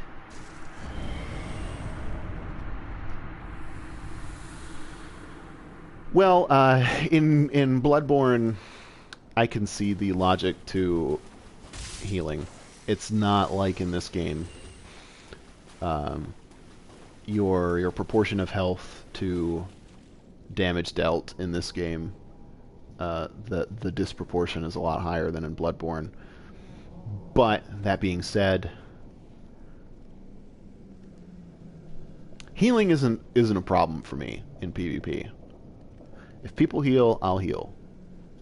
I don't initiate the healing simply because, like I said, I like to play with the people who want to PvP, and it's accepted that they don't want to heal. They want to win a duel of wits, right? And they want to use their finite resource of HP, and that's great. But I don't personally have a problem with healing because you can, once you know that your opponent is healing, you can act differently. You can keep up the pressure. Stop eating your feet, buddy. I know you're itchy. You got allergies. It's okay. My doggy, he has allergies. He chews his feet. Makes his feet itch, and he chews on them, which is not good. Anyway, but you can behave differently. Like in Bloodborne, if somebody would heal, I'd pull out Logaria's Wheel and just dash R1 at them, because I know they're just going to back up and try to heal. So they back up and try to heal, and then I burst them down with Logaria's Wheel, and they're dead. Interrupt their heal. Like, it's fine. I never had to heal parry in that game, but I did arcane builds, so it's a totally different creature. But in this game, I also don't mind it too much, because invaders, I mind it when I'm if I'm like fighting a host, and like the host red signs me in, and then they heal 15 times. I mind it then, because that is, they're exploiting an imbalance in the way the system is designed for their favor. The reason that the healing is the way that it is in this game is for when people get invaded, so that the invader does not have a full stack of heals. But I'm not a casual. What are you talking about? I'm super MLG pro. Did you see how I no-scoped that dog? Why is this bonfire not lit?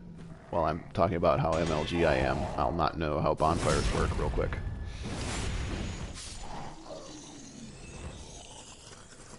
Oh no, this guy's another friend of mine. He's being completely sarcastic.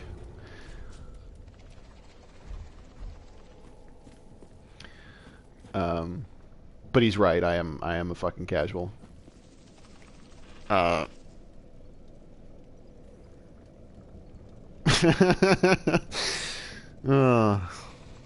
the fuck was I ranting about? I don't even know anymore. Oh, healing. Healing's fine. I get why people don't heal. And in like fight clubs, it makes sense not to heal because you get the heals after you beat the guy, and then you get your 2 Estus flasks when you beat an enemy, and then you get to, you know, restore the damage that they dealt to you and move on to the next guy, right? No heals make sense in fight clubs, but invasions, anything goes, which is why I don't really like to be invaded. Because I know they're going to do the most thirsty, try-hard shit, and I'm under-geared. That's just the way it is. You're invading people who don't want to be PvPing, and you're going to win. Good for you. Good job. My endgame weapon for this build is longsword, because I love longsword. I've always loved longsword. And longsword is, in fact, one of the best weapons when it comes to being chaos or dark infused. It's also really light and has low requirements, which I'm totally down with. And yeah, so you know, put 1 point into Dex, you can use your endgame weapon. Cool. Right now I'm using a Stora Straight Sword simply because a Stora Straight Sword raw is like really one of the easiest things to use to get through this game. It's just good, does solid damage, it's fast, and it'll have the same moveset as my endgame weapon, so hey! What am I doing? I am setting up a tune for the DLC. I may be setting up another one. Strength Faith really caught my eye with the changes to Morn's Great Hammer and Walner's Holy Sword. They now have physical faith scaling like the shitty Saint Spear had, except they're good. And so I'm interested in trying a 40-40 strength faith setup, two-handing Morn's Hammer and one-handing the Walner Holy Sword.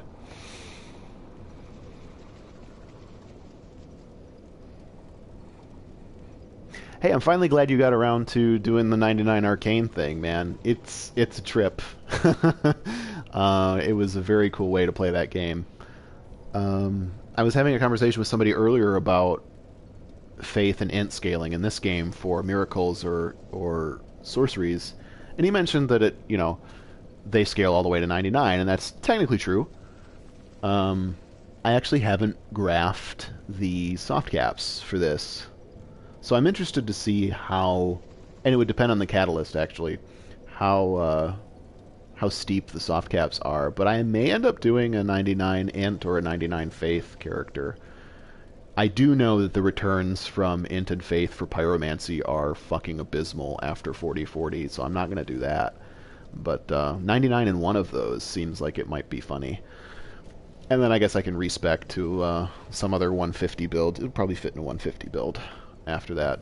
Maybe Moonlight Greatsword or something. Their 150 is getting a lot of traction on YouTube. I think Revan619 is his number. I don't remember his number, but he's been doing 150 stuff, and it's pretty cool.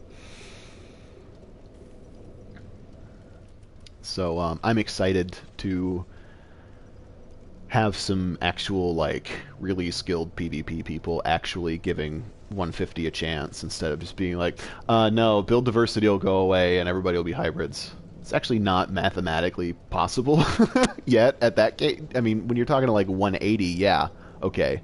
But you wouldn't, I mean, it's 25 extra points. You're not a hybrid with 25 points and whatever other fucking alternate stat you have. But whatever, it's a pointless argument. And I'm not actually a PvPer, so. What am I doing? I'm going to Firelink Shrine so that I can jump off the bridge multiple times. So that I can get some free levels. Because I'm scared that I'll miss this NPC quest line and not be able to get this ending. I missed the frickin' Hodrick invasion, so I didn't get my free shackle. I'm pissed. I was pissed. I'm still pissed about that. I was too excited to hit tree nuts in the nuts with my sword. Oh, then shall we bear? So this is going to be the most gripping part of the stream, because I'm going to get a level and then jump off of the balcony several times. champion. So, very engaging gameplay. Thanks for stopping by, and I'll see you later, hopefully.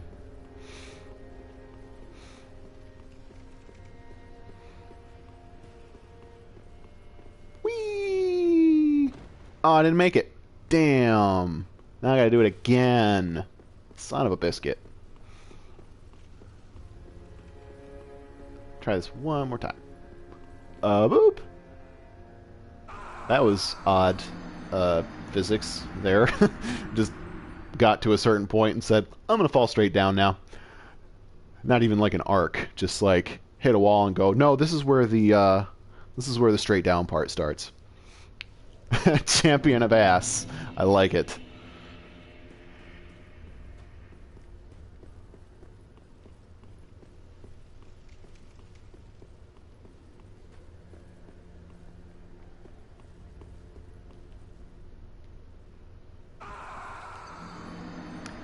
And yes, I realize I didn't pick up my souls now that I've fallen down a second time. I'm over it. I don't care. You know, I think low-level builds, if it's a theme build, I think that's legit. If and only if you, like, go into it with having the spirit of a good, like, the spirit of having a good time, and you're not just like, yeah, I'm gonna kill you with this theme build now, enjoy, nerd. And just like totally fuck everybody. I like twink builds in Bloodborne that use like +6 weapons, and that's as high as they go, and they use like the blood gems that you find in the story, so you're not like actually way too overpowered like the flat arcane wheel is at level 43, but you're still stronger, so you can still win and feel cool. But if somebody's actually good at the game, or they know where their circle button is located, there's still a good chance that you're going to get wrecked. And so I like that. I think that trying to twink in such a way that you remove all challenge from the you know, you want to have an edge because you're the invader. You're at a disadvantage in terms of HP, but and in this game in terms of heals. But did I die 3 times? I lost count. I was too busy trying to rant. I need to die one more time. I don't know if that's the case. It's fine.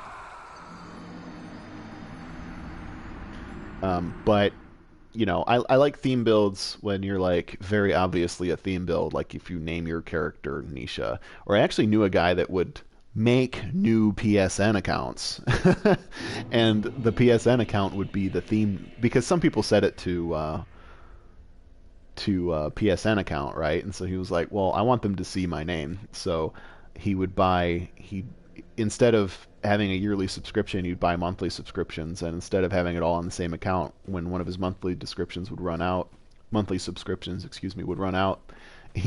when he bought the new one, he'd make a new PSN account with whatever theme name he was going to do. And that was really cool and a fun way to do that. But like silly theme builds that aren't necessarily like purpose built to wreck noobs, I think are a lot of fun. Well, I mean, it's like $13 for a monthly subscription. So it's not that bad, and it might be worth it to you for the fun level, like in lieu of, say, buying a case of beer every couple of days like I do. Renting beer, I think, is the proper term for it. Because you don't get to keep it. It goes right through you, doesn't it, buddy? Yeah, that's right, buddy. He's a good doggy. What is it? It's 1, 2, 3, 7, is it 9 and 12? I think. Oh, then nope. Shall we be bearer? I jumped off that thing way too many fucking times. I did try Poison Wheel, and it was very scary for the people that it Be was happening safe, against, but it was champion. not terribly effective. What I would want is flat arcane with rapid poison as the primary bonus, which can happen rarely. But it's really hard, especially in Thumaru. You're more likely to get it in Ease, but even then it's not very common. That way you get the best of both worlds, and honestly the physical prefix on the wheel isn't terribly significant, especially when you're running at minimum requirements to wield the damn thing. 20 strength, 9.1 or so isn't a big deal. So having some flat poison as the primary would be a lot more interesting. But they're rare enough that I didn't bother trying to get a full set of them. I think I had one triangle on my level 200 character. But I did try it with some of the story gems in the 2-gem fight club that was going on for a little while.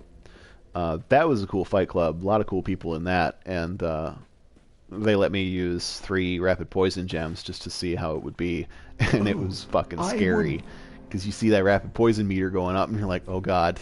Oh god, am I going to get fucked? And then nothing would happen because they'd kill me because I wasn't doing any damage. Elemental weapon builds in Dark Souls 3 are not very good. There are a couple of standout weapons for elemental infusion. And one boss weapon, that is Moonlight Greatsword. Outside of that, elemental weapons, not great. In Bloodborne, incredible. Especially if you use those arcane scaling gems. The plus 65 ones that you do the Elder for. I think there's a glyph on my spreadsheet for it. It's it was one of the physical, it was one of the Watcher's glyphs. BY68Z Gadge, I think. GAJ. God, I'm a nerd. I remember the damn glyphs.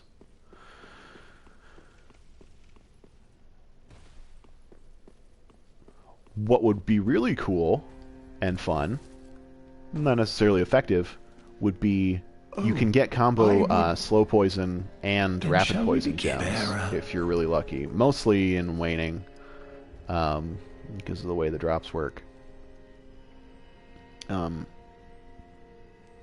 Triangle probably wouldn't be too bad to get a hold of. But that would be fucking slick. And just get both poisons on them. The problem with those status gems is that you don't do any damage. And in that game, you know, if you're not killing your enemy in 2 or 3 hits, they're gonna fuck you over. And so it's great for mind games. Although in low level, maybe. Oh man, I don't envy you, man. 8 weapons, god. I had to do like 5 on my blood-tinged character, and I about tore my damn hair out. One of them was wheel, though, so it wasn't too bad. Farming flat arcane gems is a lot more soothing. I won't say fun, but relaxing than doing Watchers. Watchers are fucking irritating. I can't stand fighting the Watchers to get physical gems.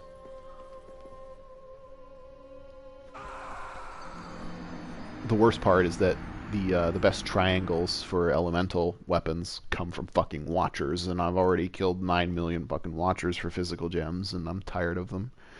But yeah. That was actually why on my arcane character I still use a couple of kind of terrible waning gems for my fire and bolt weapon with two really good scaling gems. The difference isn't actually that significant. Considering how good the fucking scaling gems are on arcane weapons, but yeah. Ooh, Old Yarnum would be a really sleazy place to do that. I like it. Yeah, specifically do it with a... Do they get the last slot at +6? With a +6 wheel. Ooh, that might be a little high in terms of damage. Minimum requirements, +6 wheel. The only gems you have in it are slow and rapid poison gems. and you're just like totally scaring the shit out of some newbies. I like that. And you would win, but it wouldn't be like Flat Arcane Wheel where you burst them down in a single dash R1 and you're just like, oh, I'm so fucking cool. You're actually like fucking with them. It would... Oh, I would... Then I think if I fought fairer? that, as opposed to like fighting somebody who just does a dickload of damage for whatever level they're at, I think I would... I think I'd be okay with being invaded by that person if it was like a really silly looking, like clearly cosplay build, and you're just like fucking around. Even better if you don't even like kill them and you just like scare them a little bit and then silence out. But you don't have to do that. I think that you should have fun. But invading is one of those things where there's not actually very much in the way of reward for it. And so its only reward is being a shithead to somebody that doesn't want you to be there. That's probably one of the reasons why I don't really like invasions. That there's... In this one, there's Covenant rewards. But, like... I don't know.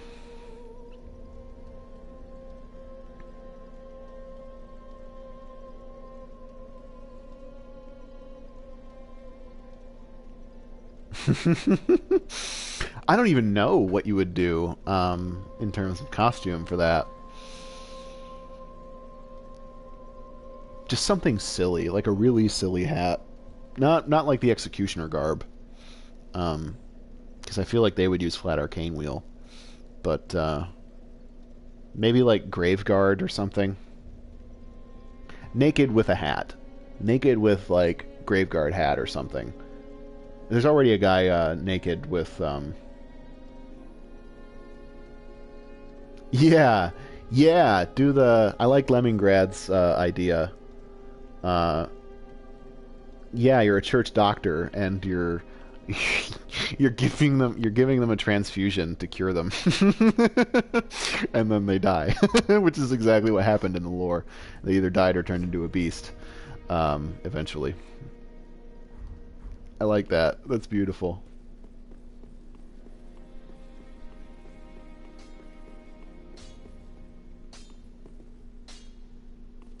Okay, is he dead now?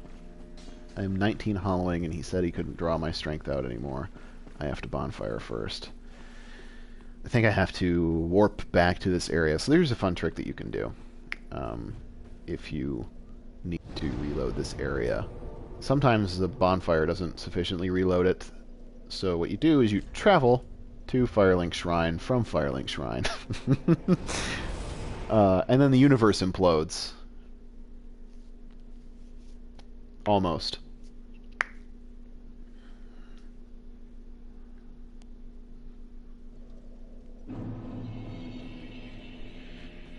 Oops, he's over here.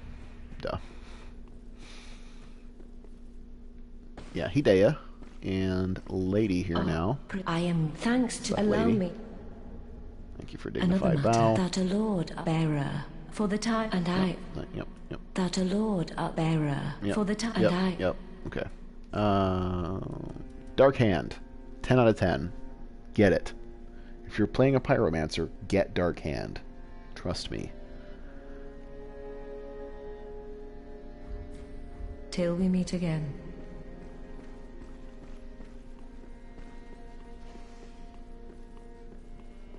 I'm going to try to get everything that I possibly can, whether or not I'm going to use it or not, because I have a really strange compulsion to do that. So the answer to your question of whether I'm getting Morion Blade is yes, double yes. But you can get Morion Blade without, like, actually fighting the guy. You buy all the spells from him, and then he goes to the Grand Archives, and you get his ashes, and you take his ashes to Yuria, and she gives you Morion What Blade. needs smithing this day? And since you bought all of his spells, you don't need to give his ashes to the hag, because all she would do is sell the spells that you already have, and she wouldn't actually sell you any because you bought them. If that makes any sense. They'd be 0 quantity in her inventory, and that's boring. 6 and 1, I think, still. Prithee, be careful. I don't... I think my next Estus will be an Ash Dus. Dark Hand is... Okay, so you know the punching moveset on the Pyro Glove? It's that. But if it's in your left hand, you can block with it instead. And if it's in your right hand, R2 will do a grab attack that's kind of like Sacred Flame, but it heals you. It does less damage than Sacred Flame. Sacred Flame can fucking one-shot nerds. But Dark Hand is a nice way to do something like that without having Sacred Flame on your spell bar. And it's funny. It didn't used to do very, very much in terms of damage. And if you're not in Faith, it doesn't do very much damage. But they buffed it. And it's demoralizing, and it does pretty okay damage, I think is how I would describe it. It's very demoralizing to get grabbed and then basically kissed to death.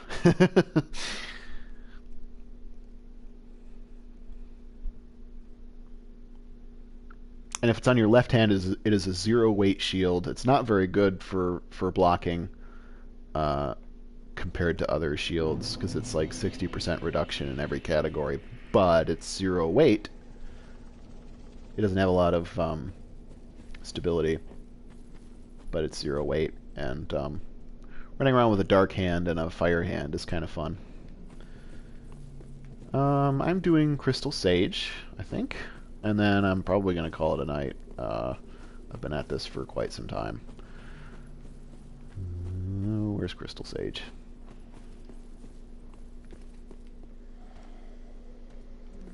This fucking nerd. I haven't cleared out this area yet, so I'll do this before I do Crystal Sage.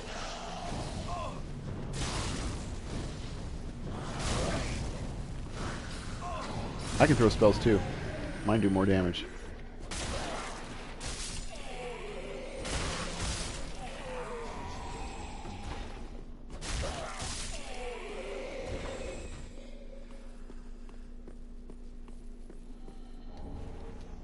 I've had some pretty embarrassing deaths in this game too, don't feel bad. I've had pretty embarrassing deaths in every Soul game. Souls games.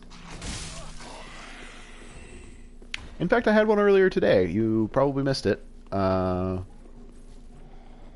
know, in the Undead Settlement, where there's the after the Fire Demon, you climb up and you go to jump off onto the tower so that you can get back down to the door that goes to Tree Nuts. I jumped off in such a way that I missed the scaffolding by about 6 inches and fell to my death. So gravity killed me once again. Gravity is the true boss of Souls games, I find.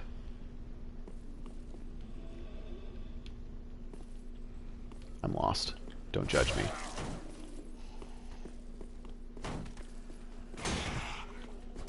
See? How do you like that, nerd?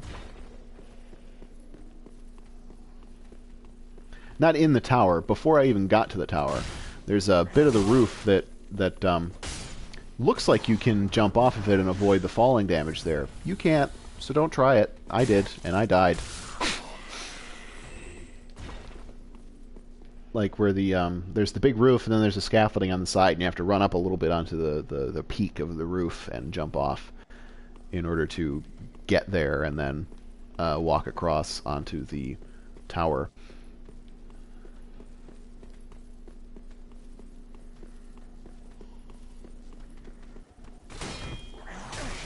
Oh, really? Oh, really?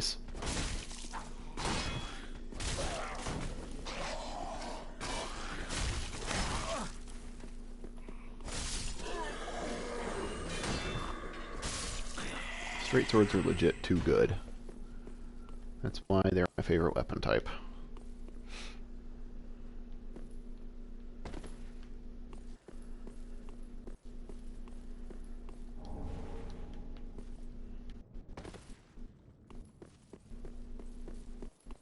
They have way more reach than they should have. Let's do. I think they nerfed reach. weapons in this game have phantom reach, and not the kind of phantom reach that people talk about when they talk about lag, which is actually not phantom reach. It's just lag.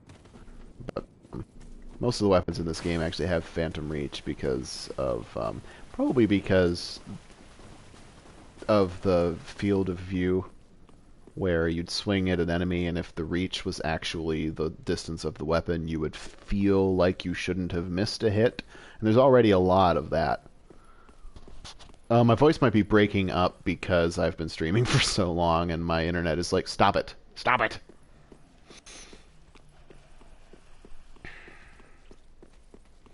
So, I'm gonna run to Crystals. I'm gonna grab Sorcerer Man, and then I'll do Crystal Sage, and then I'll call it quits, so that my Comcast won't call me and be like, what the fuck are you doing on the internet? How dare you be on the internet that you pay $60 a month for, you fucking nerd? What's wrong with you? I feel like that's how they feel. Nice Soul Spear. Oh, that one was a nice Soul Spear, actually.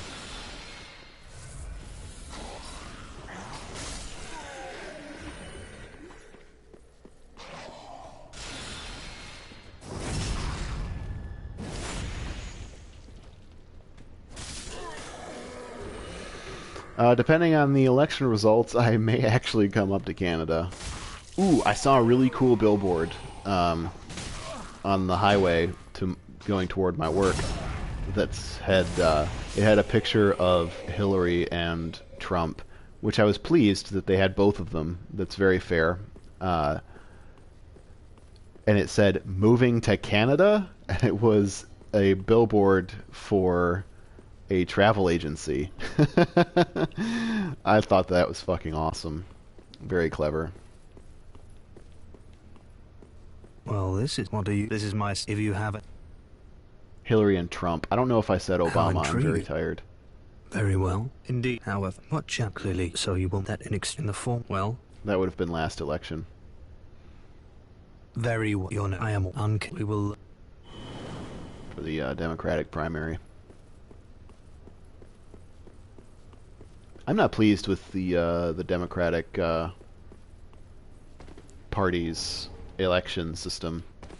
Superdelegates is kind of interesting, but yeah, Hillary is more likely to win for exactly the same reason she won the Democratic nomination. Delegates, like, or in that case, the Electoral College.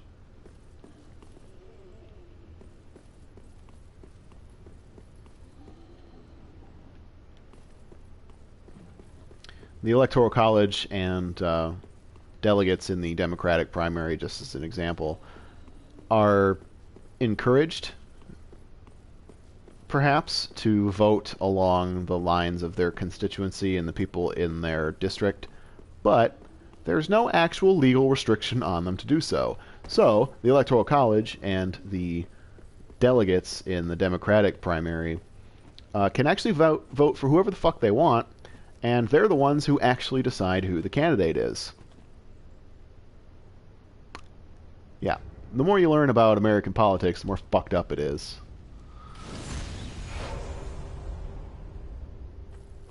I'm actually impressed with how much knowledge a Canadian person has about the U.S. politics, but I guess I shouldn't be surprised.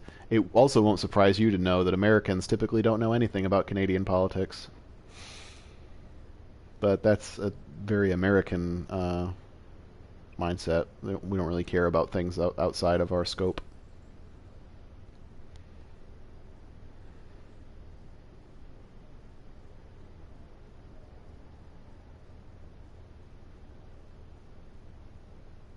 What was I doing? I was doing Crystal Sage. I'm very, very tired.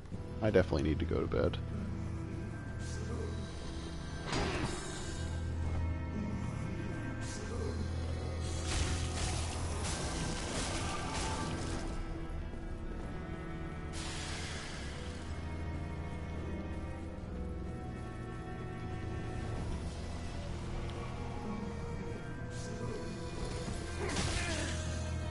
flash sword me.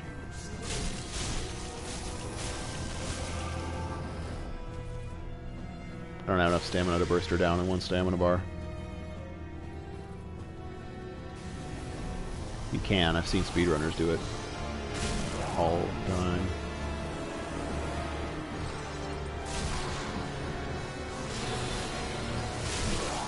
I'm also so casual I have to kill the ads because I'm afraid they're going to soul spear me in the face.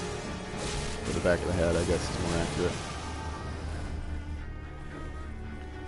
You can if you have enough stamina and your weapon deals enough damage. Her animation lasts a certain amount of time, so you have to like have a specific amount of DPS to do it, which I do not have. But it's possible. It also requires her to do a certain thing, and you wait for her to do the thing so that you can start damaging her during that thing, and then she does her runaway animation, and that lasts a certain amount of time, and that's the amount of time that you need to burst her down. I don't know what that thing is, and I don't have enough damage anyway, so... yeah. So that's Dark Souls 3. I'm going to be playing this character until I get it done, and hopefully I won't miss any other storyline things, because that's why I deleted my last one. But it has been cool. Thank you to all the people who have hung out. Yeah, that's correct English. And I think I'm going to set YouTube to keep... It's already too late for this particular stream, but I'm going to set YouTube to keep an archive, but private, just in case I don't like it for some reason. Like my first stream was actually me playing Warframe, eating ramen noodles and sighing because reasons. But anyway, yeah. So thanks for hanging out. Thanks to everybody else who has hung out and has left me. But I'll be doing this more often probably. Streaming on YouTube seems to be pretty good. People actually show up. Nobody really knows that I have a Twitch, so yeah, we have to save and exit this game. This is not Warframe. Warframe, you just shut the damn thing off. Anyway, peace out. Have a good night.